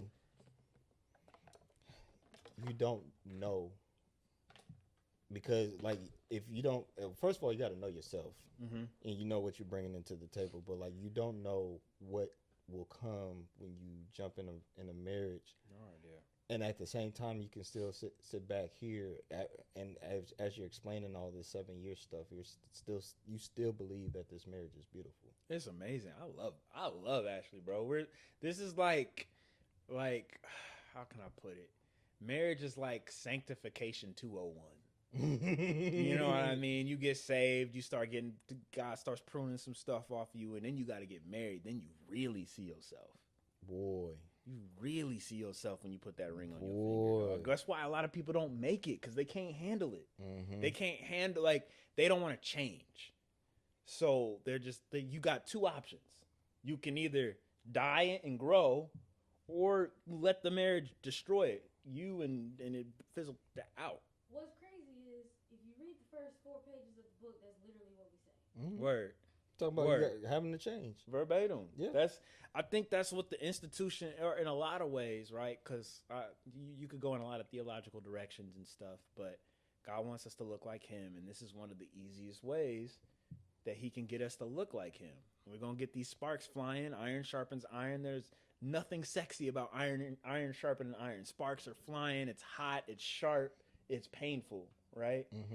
And we go into it thinking it's gonna be all flowers and you're gonna complete me, and yeah, you're right. They are gonna help complete you, not by being your other half, but the by moments are you. there. But like, and that's the definition of holiness. Yep. That's how you become complete. When you have that ironing sharpening you, and then like we said in the book, like it's marriage can be hard. Marriage and God can be intimidating. But it's up to you to make that decision if it's gonna be hard or not when you resist change. That's literally That what part. they said. That part. You resist that change, you will make marriage harder than it needs to be. I told my little brother, because he kind of got married quickly, like me too, and I was just like giving him game as I was learning it. Especially when he told me he found someone he wanted to get married. I'm like, bro, you ready? You know, he's like talking about, yeah, I found someone. I'm like, are you ready to die though? Because that's how I put it. Because I'm like, I feel like they romanticize they being media, the culture. They teach us that it's going to be sexy and romantic. And there are sexy and romantic moments, but you got to die to get those moments. You got to go through something to be like, okay, I can have this fruitful thing. Because otherwise, it's like you just got two separate people trying to build their own separate worlds. And like, I'm trying to figure out, help me, Holy Spirit. What am I trying to say? I was on a mission to break down every potential wall in my brother's mind about what marriage was supposed to look like, so I could be like, nah, dog, this is how it is. Are you ready to die? But no. Yeah, but no, not really. Bro. Like, no, for like, real. It's cool, but like, there are gonna be some problems. You need to expect those problems and embrace them, so you can get to the whole purpose. Like, this isn't for our happiness. What it is you get to be happy when you do the right things. Oh, you know what I mean? You rewarded with so much like happiness for real. That is the reward for ascribing to the program of marriage. Not, I'm not happy, so the marriage ain't working right. No, you need to work the marriage. Because why for real though? Because you say the marriage is not working, but you don't. Do you want to figure out the actual root? Nope, they don't want to die. Okay, all right. They don't cool. want that work. But so another thing that I was sitting here thinking about is like, okay, people is gonna have a hard time wanting to change, but like can you really get out your own way? Because right, that part. Because like part. Can you get out your own way? Because it's not God punishing you. No, it's not your spouse being mean to you, rude to you, whatever. It's like sometimes it's really just you. Because what we think of marriage is like, okay, I'm gonna get married, and then like your mind goes blank and you think autopilot for a while. Well, I got the marriage job done. Now I can go do another job. Right. So like, or for spouses who may not, and I'm not trying to say like there's a problem with y'all relationship or marriage, but like just be weary of being on autopilot too much, because you still got your friends. Yep. You still got your desires to go do your thing. And this whole conversation that we've been talking about is like, yeah, you have this thing that you want to do, but did you consider your spouse for real? Do you consider what? I know I didn't. You said I know I didn't. I didn't.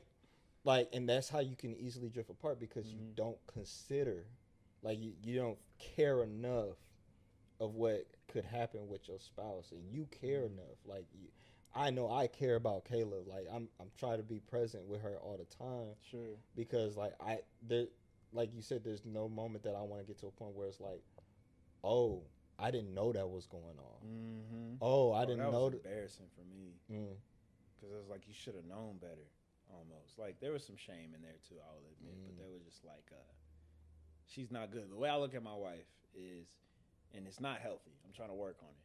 But if she's not good, I'm not good, which means she, like, that's codependent, because she can't have her own experiences and me be self-differentiated enough to be like, okay, God, are we good? Am I doing my job? All right, bet. It's like, if she's off, oh, I must be doing something wrong.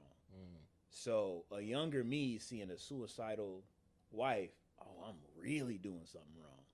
You know what I mean? Right. But at the same time, like, there is that heart her too. Own person too. Like, like you're trying to.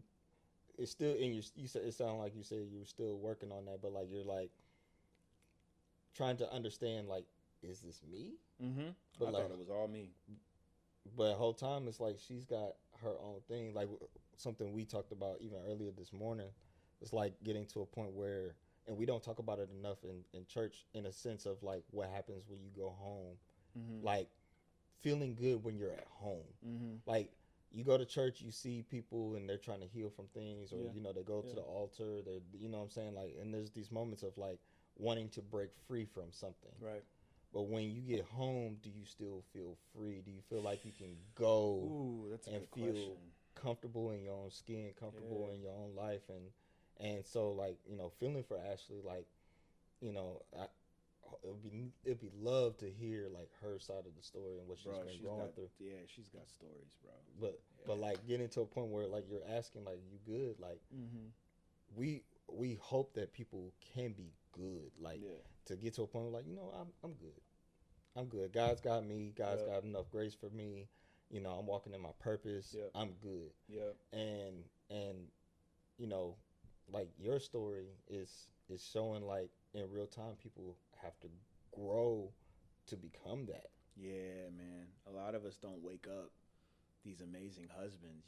Maybe the raw goods were always there to be a good husband, but it's mixed up with all this flesh and brokenness and childhood trauma and expectations that weren't true and unbiblical worldviews and all that stuff. That's got to be chiseled out of you in real time. You know what I mean? Like, God is trying to shape me into his image, and Ashley is one of his favorite tools to do that. And I'm here for it. You know what I mean? Because ultimately now, where I am now, mature-wise, is I just want him to say, well done. I want him to be pleased with me. So if we got to go, consider it pure joy whenever you encounter various trials, because they're testing your endurance and your faith, and you'll be made complete, lacking nothing. Like, all that. Okay, you ready, Ashley? Like, let's embrace these hard times, because God is gonna use these to make us who we need to be. Where before it was like, I need you to get this together because you're in my way. Like that's like and you don't want to say, it sounds so sinister when you say that, but that's what the pride and the ego and the self-serving does. That's the energy that it comes with. You are in my way. I remember when somebody, when I was at Soundspace as my home studio, I was trying to like become a marketing partner with this girl. Intentions were not right there, you know what I mean? But it was like, we can make this work. And she was like, she heard the way I was talking about the people in my life as far as like time commitments. Like, I'm trying to put this time in here, but then my friends will call. Then Ashley wants this thing, and da-da-da-da, and that. And then I was listing it off, and she was like, why is it that you sound like the people that you love in your life are like obstacles? Like, she's not even, she was secular. She don't even believe in God like that, bro. She's like New Age universalism, and she's like reading my cards like, you sound like these people are in your way. And I'm like, no, I love them and everything, but it's just like they know I got a mission, like da da da. She was like, why do you have to? She started asking me some whys, and I told you about this once before. She was like, why do you feel like you have to be famous? She was like, why do you want to be famous? And I was like, I want to be a role model. I want to steward. I want to like set a different example out here because like all these examples in the media are trash. I didn't have any media icons that I could follow growing up. And after I got done giving her the whole spiel, like my big superhero origin story, she was like, to me, it don't sound like you need to be famous to do any of that. She was like, why can't you do that now with the friends' lives that you're already in? But you sound like everybody that you care about is like an obstacle, like they're in your way. Bro, I had to really sit with that one. Like, I really had to come to terms with that. I don't even think it really truly settled in until maybe 3 or 6 months later.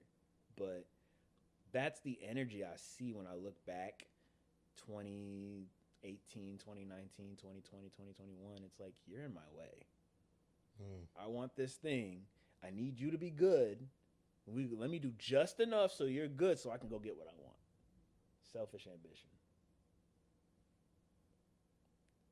is bad. Bro, it is, those with selfish ambition are not gonna inherit the kingdom of God, dog. I was not ready to inherit the kingdom.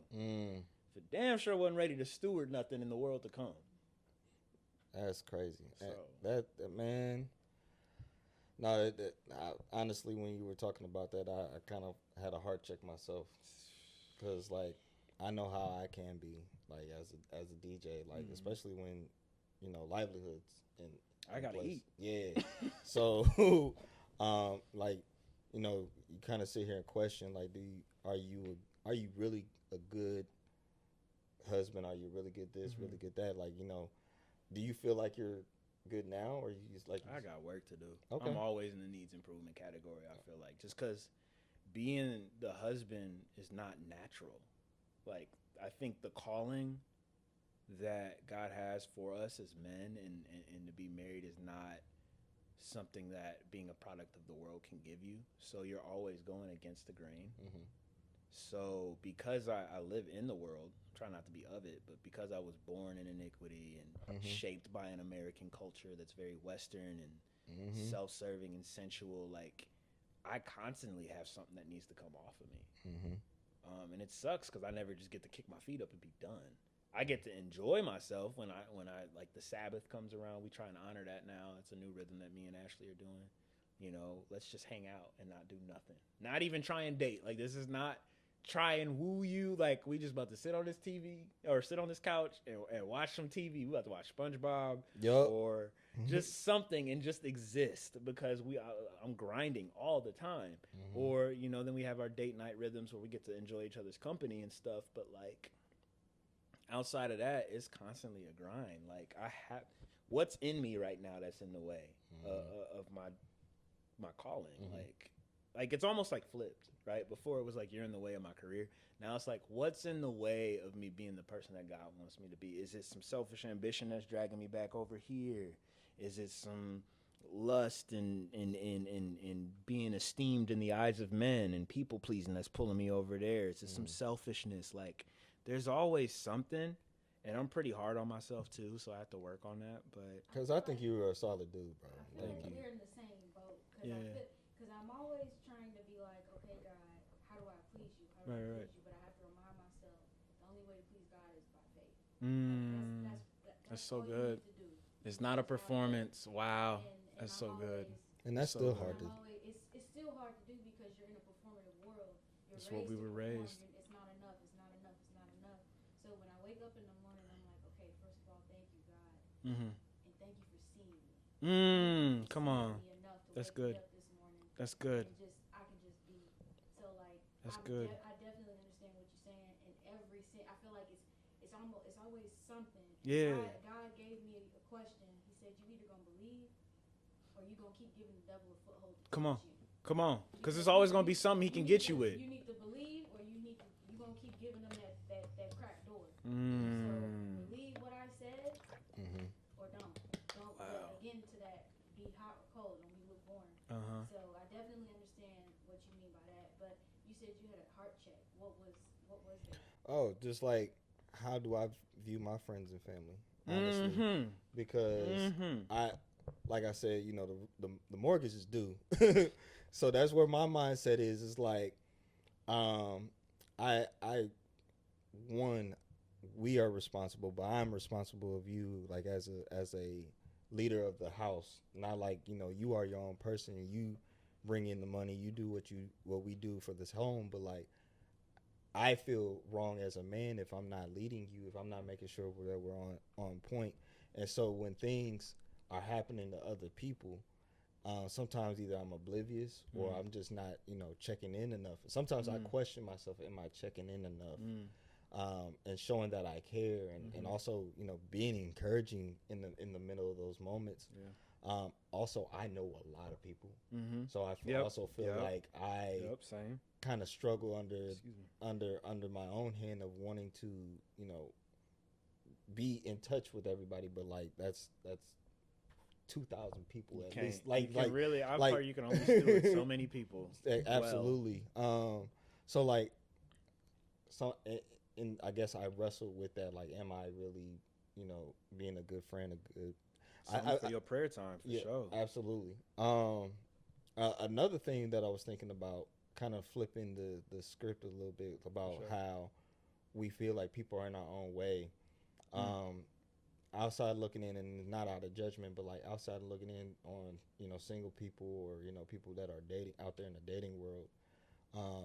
Do you feel like they look at this aesthetic that they're trying to get, and if the boyfriend or girlfriend is not living up to the expectation, that they're in the way of reaching that fantasy? Like, do I feel like that? Just like is that the majority of culture, or like do you feel that sometimes? I wouldn't say that's the majority of culture, but like, have you felt that energy from people? Like, yeah, but my boyfriend don't do this, or yeah, but like I'm looking for this, but yeah.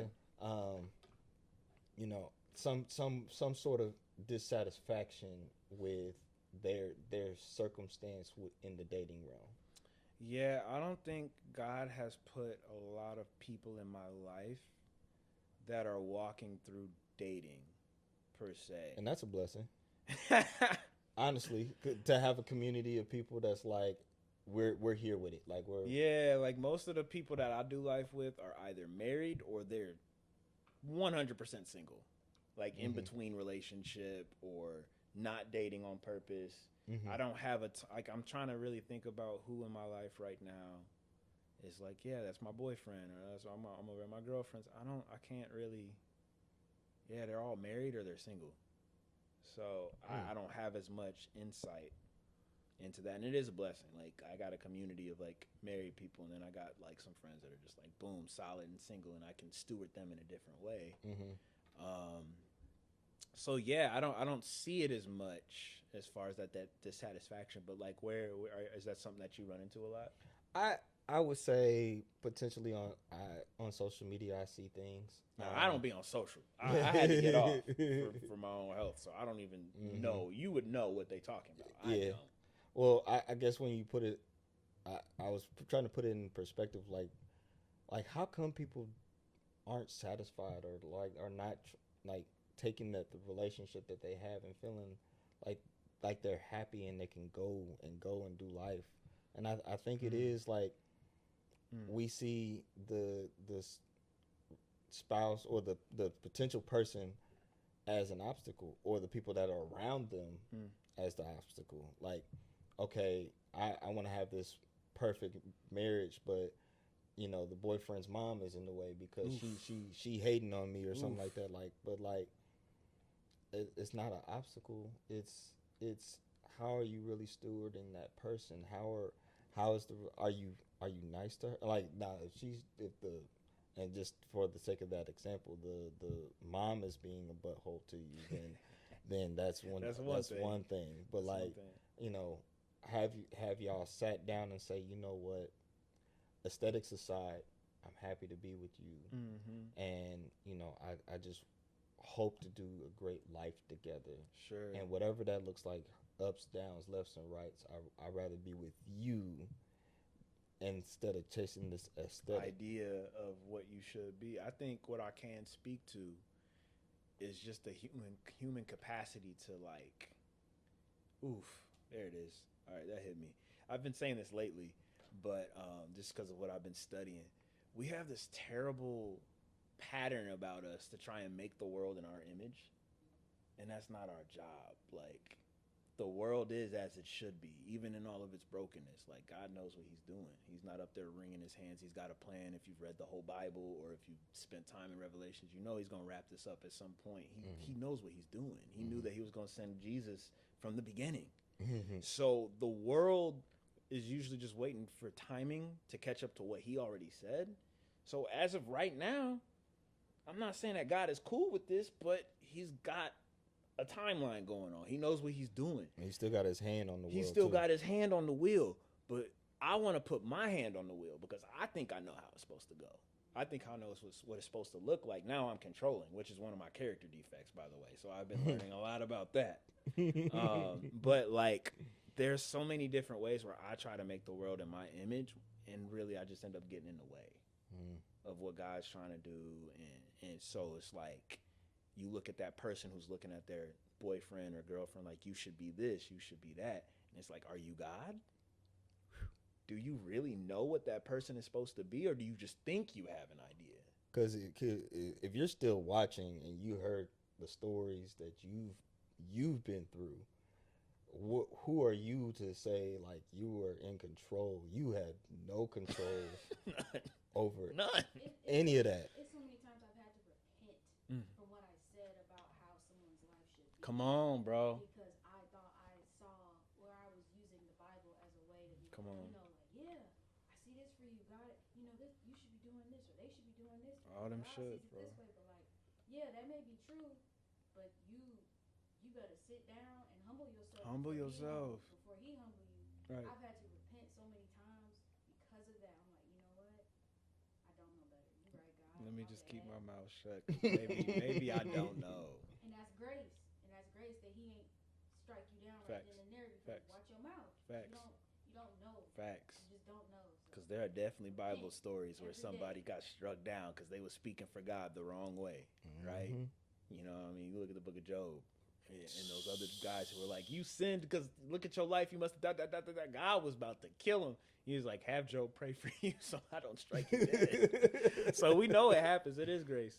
I think too, man, I just have to, first off, I'm not God. I have to continue to humble myself, like you said, because I don't want God to humble me. Lord Jesus, like, let me humble myself under his mighty right hand. But I think that's the main point, man. Like, to the person who's asking and looking at him like an obstacle, whether you use that verbiage or not, are you trying to make the world in your image? It's a sneaky thing, bro. Like, it happens so subtle. It just creeps up. You know, one wakes up and says, I'm going to make everybody be what I think they should be. But that's what you're doing. Me and Ashley got cooked one day because we looking at her dad, who's like top tier level Carnegie Hall, like concert pianist, bro. He's like one of 3 black orchestrators, like conductors in the city or the state. I don't know. There's not a lot of black people who do what he does. And he's got such a special way of playing. And he's playing and stewarding this.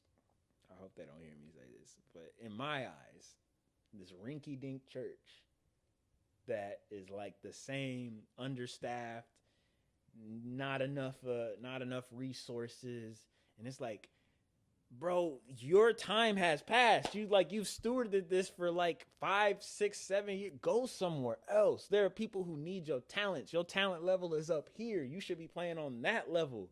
And me and Ashley would just get so mad watching my dad-in-law be like, well, the Lord hasn't told me to leave yet. And I'm like, you just scared. You not stewarding your skill, right? Saying all these things like you saying you should do this and you should, because I see all this potential on you. I don't know what the Lord's assignment is, bro.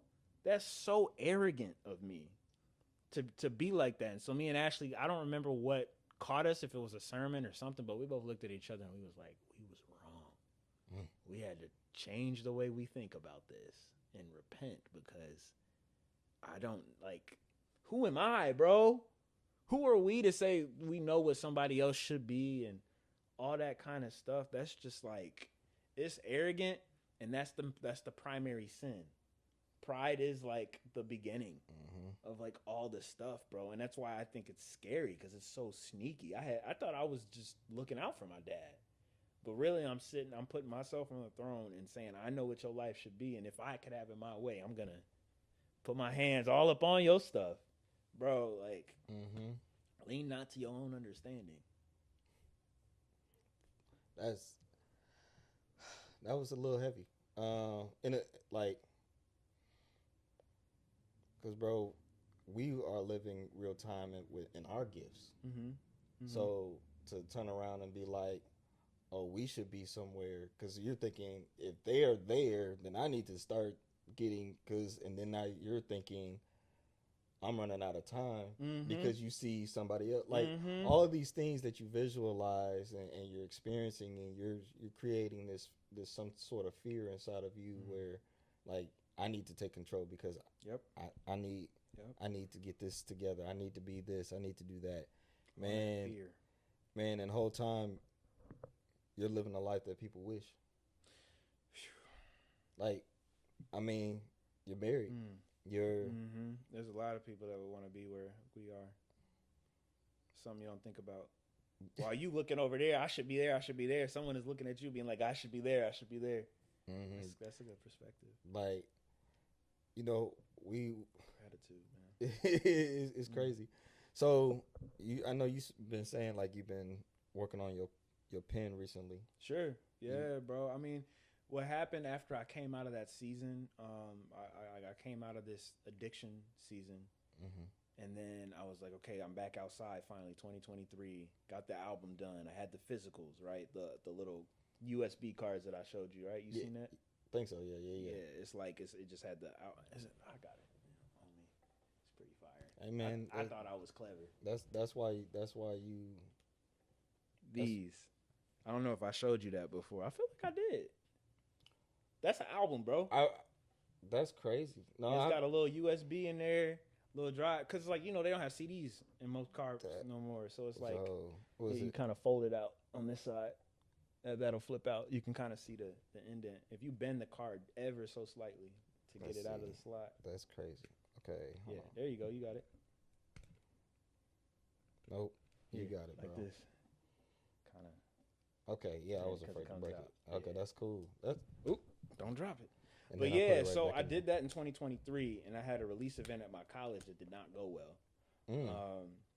But at the end of all this, I had a marketing coach that was like helping me figure all this out, and you know, I was paying so many thousands a month. Actually, it's fire, right? I thought I was clever. And again, all the raw goods, bro. If I was supposed to be famous, like, it would have been like, the goods are here. You know, but instead of handing out like CDs, you know, stuff like that, now you got those. That's crazy. Yeah, I would be handing these out, or I would sell these, or like find cool ways with Ashley to like package it. And you know, now you bought the album that way, and you could just plug it right in. And so, fire album, by the way. Thank you, bro. Yeah. Have you listened to the whole thing? It's out. It's out everywhere. Yeah, it's been a while, but I remember like you was doing those listening parties and stuff like that, and then I went in and listen. I think, matter of fact, I might have been in some of the studio sessions too. You definitely were in a few of those, like where I was wrapping it up. But it just took so long to get this album done, bro. Everything on that album is from like 2019 and earlier. Not 2017 and earlier. But God's not letting you go until it's time. And we'll see what God does in the future. It's his my life is his. But when I was trying to do all that, I had this marketing coach that I was paying thousands of dollars a month, and I was running out of money. So I was like hoping to be at a certain place by the time that got done. And I was scarcity mentality, all these different things. And it just led me to like compromise and not be in a good place. I'm up till 3 a.m. trying to get deadlines met, putting myself in precarious situations. And then I just had this really bad relapse, bro. And I had to put everything down again and just reset. And then like the church was doing some fasting. So I'm like, I'll just pair it with that. And then at that point, that's when God was like, yo, you don't even pick up the pen anymore unless you see how it's going to benefit your career. The last time you wrote a song, like you don't write any new content unless you know how it's going to get you to the next thing. That's not it, bro. That's not why I gave you that gift. You know what I mean? You never do it just to do it. What if you and your creativity brings me glory and honor? Just you being creative. Not the business outcome, not the audience growth, not the concert, not the end result, just the process of creativity itself. What if that's worship? What if I want to see you do that? You know? And so he kind of like challenged me to just put all things business down, which, for me, that's a big deal because that's all I talk about is business. What's the strategy? What's the move? What's the marketing funnel? Like, I love that stuff. I got off on it, but he was like, while there is creativity and all of that, you lost this whole thing about artistic touch. So ever since 2024, like February, March, it was just like the mantle was, I want you to fall back in love with being an artist, being one, not trying to make a career, but just being someone who creates. And that was hard for me because career and creativity have been fused. So I had to like find myself again to just write, even if no one's going to hear what I'm going to do, which is just like the opposite of everything that I had trained my mind on. So, I've been working on my pen since 2024. I got like a lot of content. Like I got like a recovery album that's kind of somewhere on the shelf, but like pretty much done. And then some other ideas happened, and I had my friends come around, and like I got another concept that's called To Kill a Young Nigga, which I'm super excited about because that's gonna be how I announce my name change. Because I'm just gonna go by like Deven. Like once I step back out, like I'm just gonna be who God made me to be. Somebody challenged me. I had a coach tell me like, when did you decide Deven wasn't enough anymore? And I was like, dang. Because I was telling her how I fell in love. Like my life is full of those, bro. My life is full of those. Like, I was telling her about my origin story and how I fell in love with rapping and stuff. And she was like, okay, I'm tracking with you. And then I started talking about names. And she was just like, when did you decide that Deven wasn't enough? What told you that? Like, you had to, like, when was the time that you decided you had to be more than Deven in order to partake in this industry or this field or this hobby that you love? So, all right, now let me undo that. Let me go unplug and unlearn. Okay, so I'm going to go by Deven, but I want to do it in a marketing way that shows everybody that I've gathered on the way, like, yo. Well, I mean, whenever this comes out, somebody's going to know. But, but no, I got you. I've been slowly telling people in every career. So, Creative Acts, the small group that I got with all the artists, I'd say I'm Deven. You can call me Mickey if you want, but I'm Deven. Like I'm putting him to rest. So, because everything he represented was just so unhealthy. It was so much coping, right? So, Mickey Young would never have just penned something just to do it. You know what I mean? Like, Mickey Young is a brand and a platform and this thing, this idea that I create, this ego that I created to really hide a lot of insecurity and solve a lot of internal problems that I didn't know were problems. But knowing what I know now, it's like, okay, let me undo that. And all this happened between 2024 and 2025. I'm just penning stuff, just writing. No idea that I'm making an album until, oh, shoot, I got an album. Like, this is crazy. I can't wait to do some. Now the marketing creativity comes back. I'm like, oh, I could do this, I could do this that way. if it happens, it's Lord willing. I don't know if it will, but I believe it will, and I think what it was is like I needed you to get back to mastering your gift again. Like you were so focused, like like you said, so focused on the outcome that you stifled your mastery. Yeah, bro, it was no journey for me anymore. Yeah, nobody told me that the journey was the destination. Yeah, that's one of the lines I got.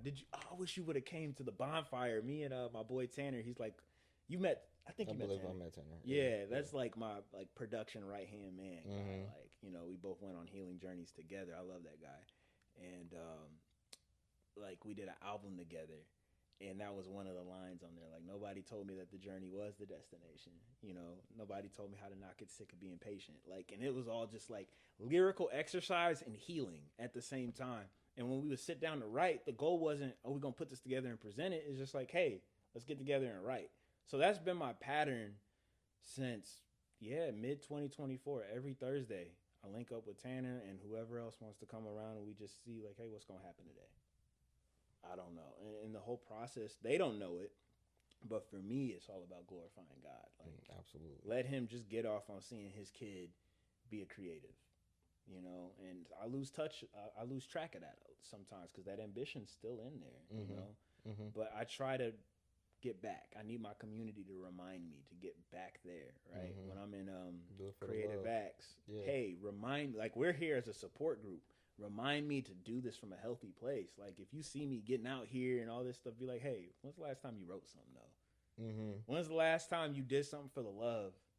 And, just all that kind of stuff. And I need a lot of help with that because I'm human. So No, I definitely resonate with you because, okay, at the time, like, back in July when I announced that I just want to DJ full time, and, like, seeing other DJs do it and I don't know where they are, what they're experiencing, what do they feel? Do they feel like they're overperforming, underperforming, all that? But for me, I kind of like, I know I can do this, but like, can I do this?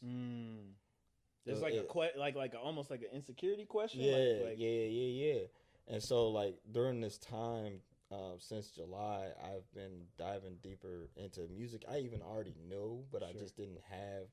Because like you got to keep downloading music. You always got to keep downloading music as a DJ. But like you go back and you be like, oh yeah, I can mix it with and over time, I had to rebuild my confidence. But it's not it's not that I can't do it. It's just like, are you doing it for the love? Not because of I gotta go get another gig. I gotta go be the best known DJ. Like, I like this shit. Like, I do this. Yeah. And then like I hope as people keep seeing me, because it's gonna be a never ending journey, right? With your gift, because that's good. That's a good point. Because there's always gonna be a new song. There's always gonna be a new gig. There's always gonna be something different. But like, just to be able to sit there and smile and be like, well done. I did good. Bro, that's it. That's what we want to get. I think you just reminded me, like, that what you just said helped me. Like, artistically, the goal needs to be for that day. Not for the arc, not for the project, not for the what. Just today. Is it well done? Did I get an artistic well done today? Or maybe it's not every day because you got life to live, but this week. I've been trying to tell my group. I was it back in November, I think. I led a discussion with our small group of artists. Where it's like, this is stewardship. Like, this too, your creative gift, and whether you out in the marketplace or you're at home, God put it in you. He expects you to use it. You don't have to use it in the American context, but you need to use it because he has something for you in that. Whether it's personal devotion and you get some download that helps you with your walk through your knitting, or whether that's a small group that you put together for knitting, or whether that knitting does some other platform. But if you don't use it, God's not giving you stuff for you to not use. Like, there's a mantle there. There's a stewardship. So I need to be. And that's everyone. That's everyone, bro. Everyone. So that means that me as an artist, I need to, just like you said, like, how do I get that well done today within my soul from him? Not nobody else. I needed to hear that because, like, that journey doesn't end. That's fire, I'm bro. glad we having this conversation, bro. You got anything like right now that you want to put out for people? Let's see what's going on. So I dropped in December. Was it December? It's past December. I dropped it. No marketing. He said, well, that's a whole different conversation which we don't got to get into. But he told me a long time ago to drop the album without any marketing, and I was like, "You're crazy." Like just drop with like bro, I put thousands into this project. You talk about drop it without no announcement. That is crazy. That's crazy. But that's what ended up happening. Like Jonah, like he went to Tarsus, Yeah. got swallowed by the fish, and went back to the place that God told him anyway. Yep. That's what ended up happening. So I ended up dropping a year and a half later, which was this past December. Mm-hmm. So that's out. Full length album with a couple bonus tracks. What's it called? It's called Luminary, the one I gave you. That one. Okay, yeah. So, but it's out like, and it's a full form. Like before, it was just in physical, so you can get it anywhere. So that's out. So definitely go check that out because that's some fire stuff. Like lyrically, musically fire. But I think what else have I put? And then I put out that project I told you about with Tanner. That's called Whole Chicken. I'm gonna figure out a different way to make it more available. It's everywhere, but it's under a different name. Like I got a group name with him. Gotcha. So I got to figure out how to make that accessible. But then release wise, I don't know if I'm gonna be releasing anything anytime soon.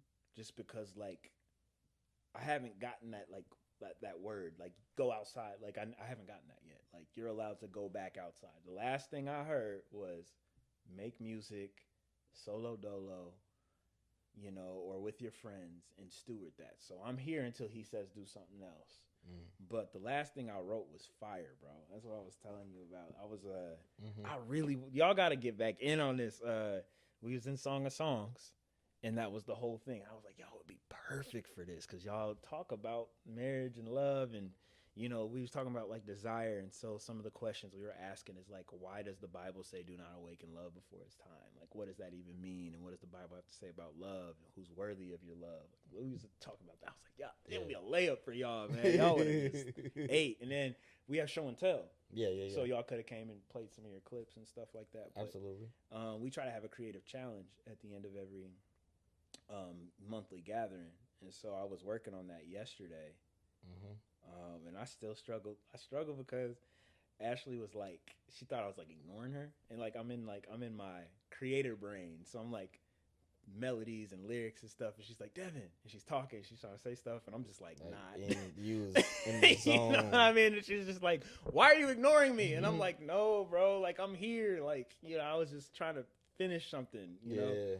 But I finished it yesterday. Kayla knows how I get because I be mixing songs randomly. What, like just in your head or in my head or out loud sometimes? Oh, out loud. Mostly out loud. And you be like, Nick, and you just in the zone. It's that zone, bro. But I wrote this and recorded it, like a demo of it, not like an actual like on like recording equipment, but just like in my phone so I can remember what it sounds like. It's called Premeditated Passions, bro. And Premeditated you know, passions. the whole thing is trying to say like love doesn't just happen on accident, or like you don't awaken love on accident. There's an intention and there's a meditation that happens before the action. And I didn't get there quite. Like what I try to do, especially if I'm like in my head, because I'm a perfectionist, I will set a 7-minute timer and that's all you have to write. And so I tried to do that so I could get out of my head and get it on paper. But then once the idea caught fire, I was like, oh, I know what I'm talking about now. I couldn't put it down, bro. So I was just going in it. No, that's beautiful. But yeah, that's what this one is. Yeah, we're gonna play it for y'all. Some of this gonna be drowned out.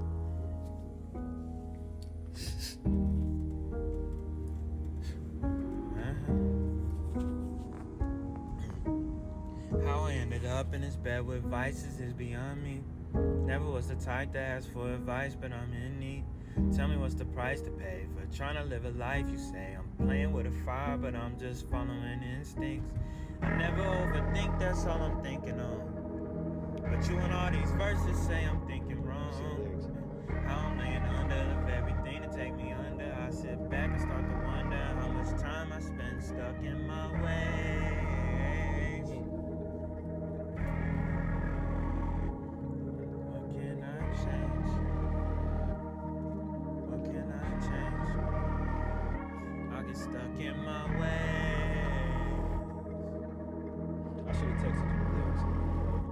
There's no one to blame. Who can I blame?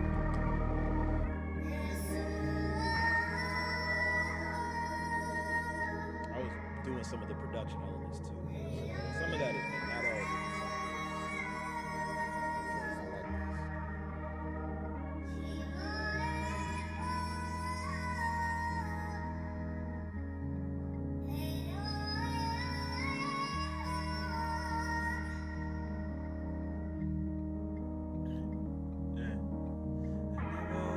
That's all I'm thinking on. But you and all these verses say I'm thinking wrong. Yeah. Swear to God, I heard a little cricket chirping on my shoulder, whispering some shit like Morse code. So I leaned over, got this Bible on my bed. A breeze start blowing, pages land on Psalms. I just got done reading that this morning. Flipped a song of songs, couldn't find a notebook, but that shoulder cricket keep on speaking. Clicked open a pen, tip on my tongue. I trying to get this inking, scribble out on scraps whatever words I barely could concern. Two lovers meditate on each other, watch their passion burn. Then I pick my right hand up. I think I get this cricket. Morris Cole keeps saying meditation. Okay, I hear what's clicking. Song of songs that caution couples. Don't wake love before it's time. Time and time again, I'm activated. Out here chasing dimes. This for like the Matrix. Every fling and up the flipping saying. We fall out of love and flip the script. What happened to the flame? Turned it on each other. Burn each other till we hurt each other. Hate you and that dude you creeping with. In fact, I hate your mother. Hate your mother so such. I hate the fact I might just call it love. Who'd have thought my jealousy could teach me about the Lord above? Heard from Jimmy Cricket. Me and God ain't all that different. If he loves with all his heart, maybe this flames I feel's a picture if I burn it up.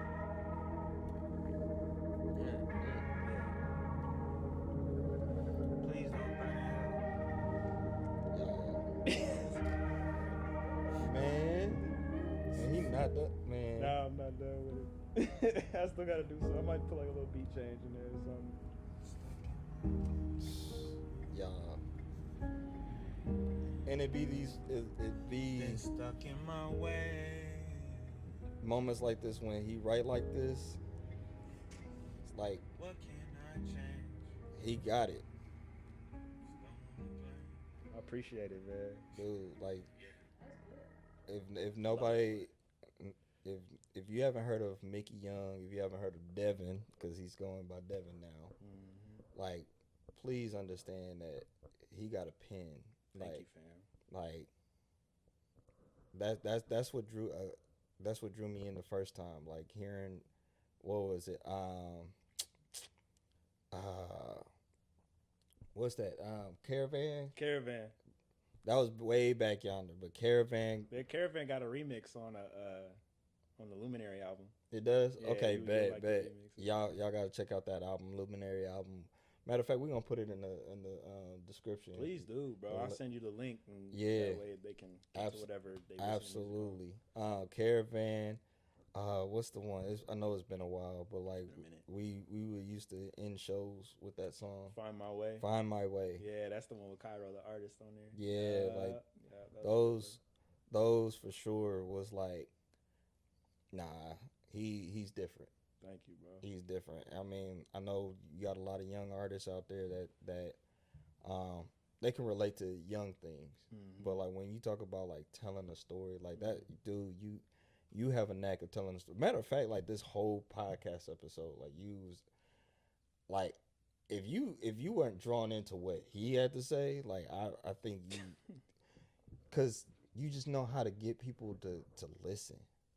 To me, that's your gift. Like, if you got something to say, like it's on your heart, and it's like, yo, like this is what life is about. Yeah, like, bro. That's all I want to do is tell people, like I know God made me a communicator. That's something I got in my fasting experience back in 2021. He didn't say you a rapper. He didn't say you a poet or a speaker. He said, I made you a communicator. This is communication. When I'm talking to my wife, it's communication. Like, that is what I know I'm supposed to do. That can take many different forms wherever the Lord takes me. I got to take my hands off it and stop trying to manufacture stuff. But like, I know I will be using words in some way, shape, or form. And the storytelling thing is something that I've really had to craft because I didn't naturally get it. Like That's crazy. yeah, Because bro. like when I met you, you was doing spoken word too. Mm-hmm. Like, Mhm. and for you to say that you had to craft that. Yeah, bro. Like, you want to know a storyteller? Bro, Ashley is a monster, bro. Like, quiet as kept. She is a writer and a story. She gets stories. She was in school writing novels and short stories. That was one of the things she went to school for. I And can then, kind of see it now. if you listen to like Cairo the artist, bro, some of his stuff, bruh, like, bruh. So I was like, how are y'all doing this, right? And I like intentionally craft, right? I was like, this is my left hand, to use a basketball reference. Like, this is my weak hand. Books, chat GBT, podcasts, like, teach me how to tell stories. Because, like, I hear people do it and I hear Kendrick do it, but I don't know how they do it. You know what I mean? So for you to say that and you feel the story in there, like, it's like, okay, it's like evidence, like the work, you know, the seeds are bearing fruit. So. Bro, you've been had the gift. I Thank think it's just believing what you're saying is believable, honestly. But you can move a room, bro. Like we was in Muncie, bro. Like boy.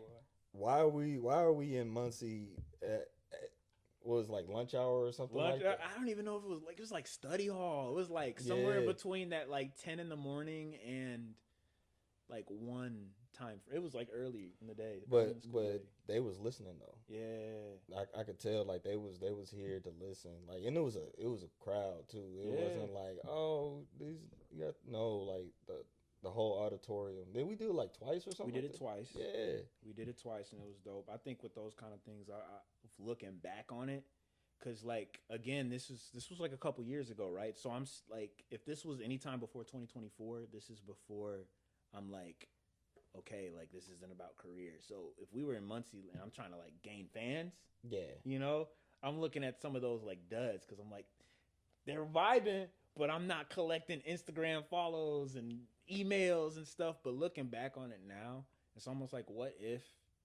our purpose there was just to get them to listen, and whatever they caught that day, you know, even if they never see me again, like we served our purpose. Absolutely. You know what I mean? Absolutely. That's the win. That's the stewardship. You know what I mean? But yeah, kind of like this podcast episode. If you do catch Deven out there in the streets, man, know that he's legit. Number one. Also know that he's a good husband. Boy, that's the goal. That's what I need people like you for, bro. Nah, Keep me accountable. You a good husband, man. You. That's why you are here on this episode, to tell people like what life is like, what the marriage life is like, and also to understand like you grind for it. In a good way though, but like take this moment and just take your flowers, bro. Like I appreciate that. Like you are married. You've been married long, of course, longer than we have. We going on 9 years in October, dog. And that's beautiful. Crazy. That's beautiful for you Almost to a decade. still for you to say like, nah, this woman is mine, and I'm with that. Yeah. So, this whole episode, we hope we put it in perspective for y'all. We hope that y'all have a blessed week, a blessed life. Catch us on the next podcast episode. Like I said, like, subscribe. We do this every 2 weeks. So check us out. Check out the book. Check out Luminary. We'll make sure the link is in there. Can we end this in prayer too? We can. We definitely would love can. to do that. Absolutely. You want to lead this time? Or yeah, I would love that. All right. That's you know what I mean? Because we said a lot, but if the Holy Spirit don't cook with it, what we doing? We just run our mouths. So, God, I just want to thank you for Nick and Kayla's platform and what you put on their heart and the burden that you put on their heart to serve your church, Lord, to build up the body. And I pray that whoever is supposed to hear this and be in line with this, that it plants seeds, Lord. Some people plant, some people water, but the increase, that's you. And so I'm asking that you would use this so that they have the honor of being in your service and being aligned with you and using their perspective and our perspective, Lord. And I pray for anybody whose ears are under the sound of our voice, that they're blessed, they're edified, Lord, that the walls and the idols that they've erected in their heart are being torn down, Lord. The things that are keeping them from being able to listen to your voice, the things that are keeping them from humbling themselves, the things that are keeping them from being better spouses or potential spouses, Lord. I would pray that all that stuff is broken down by the word of our testimony, Lord. And it's in your name I pray, and I say that with thanks in the name of Jesus. Amen. Amen. See y'all next time. Y'all be blessed.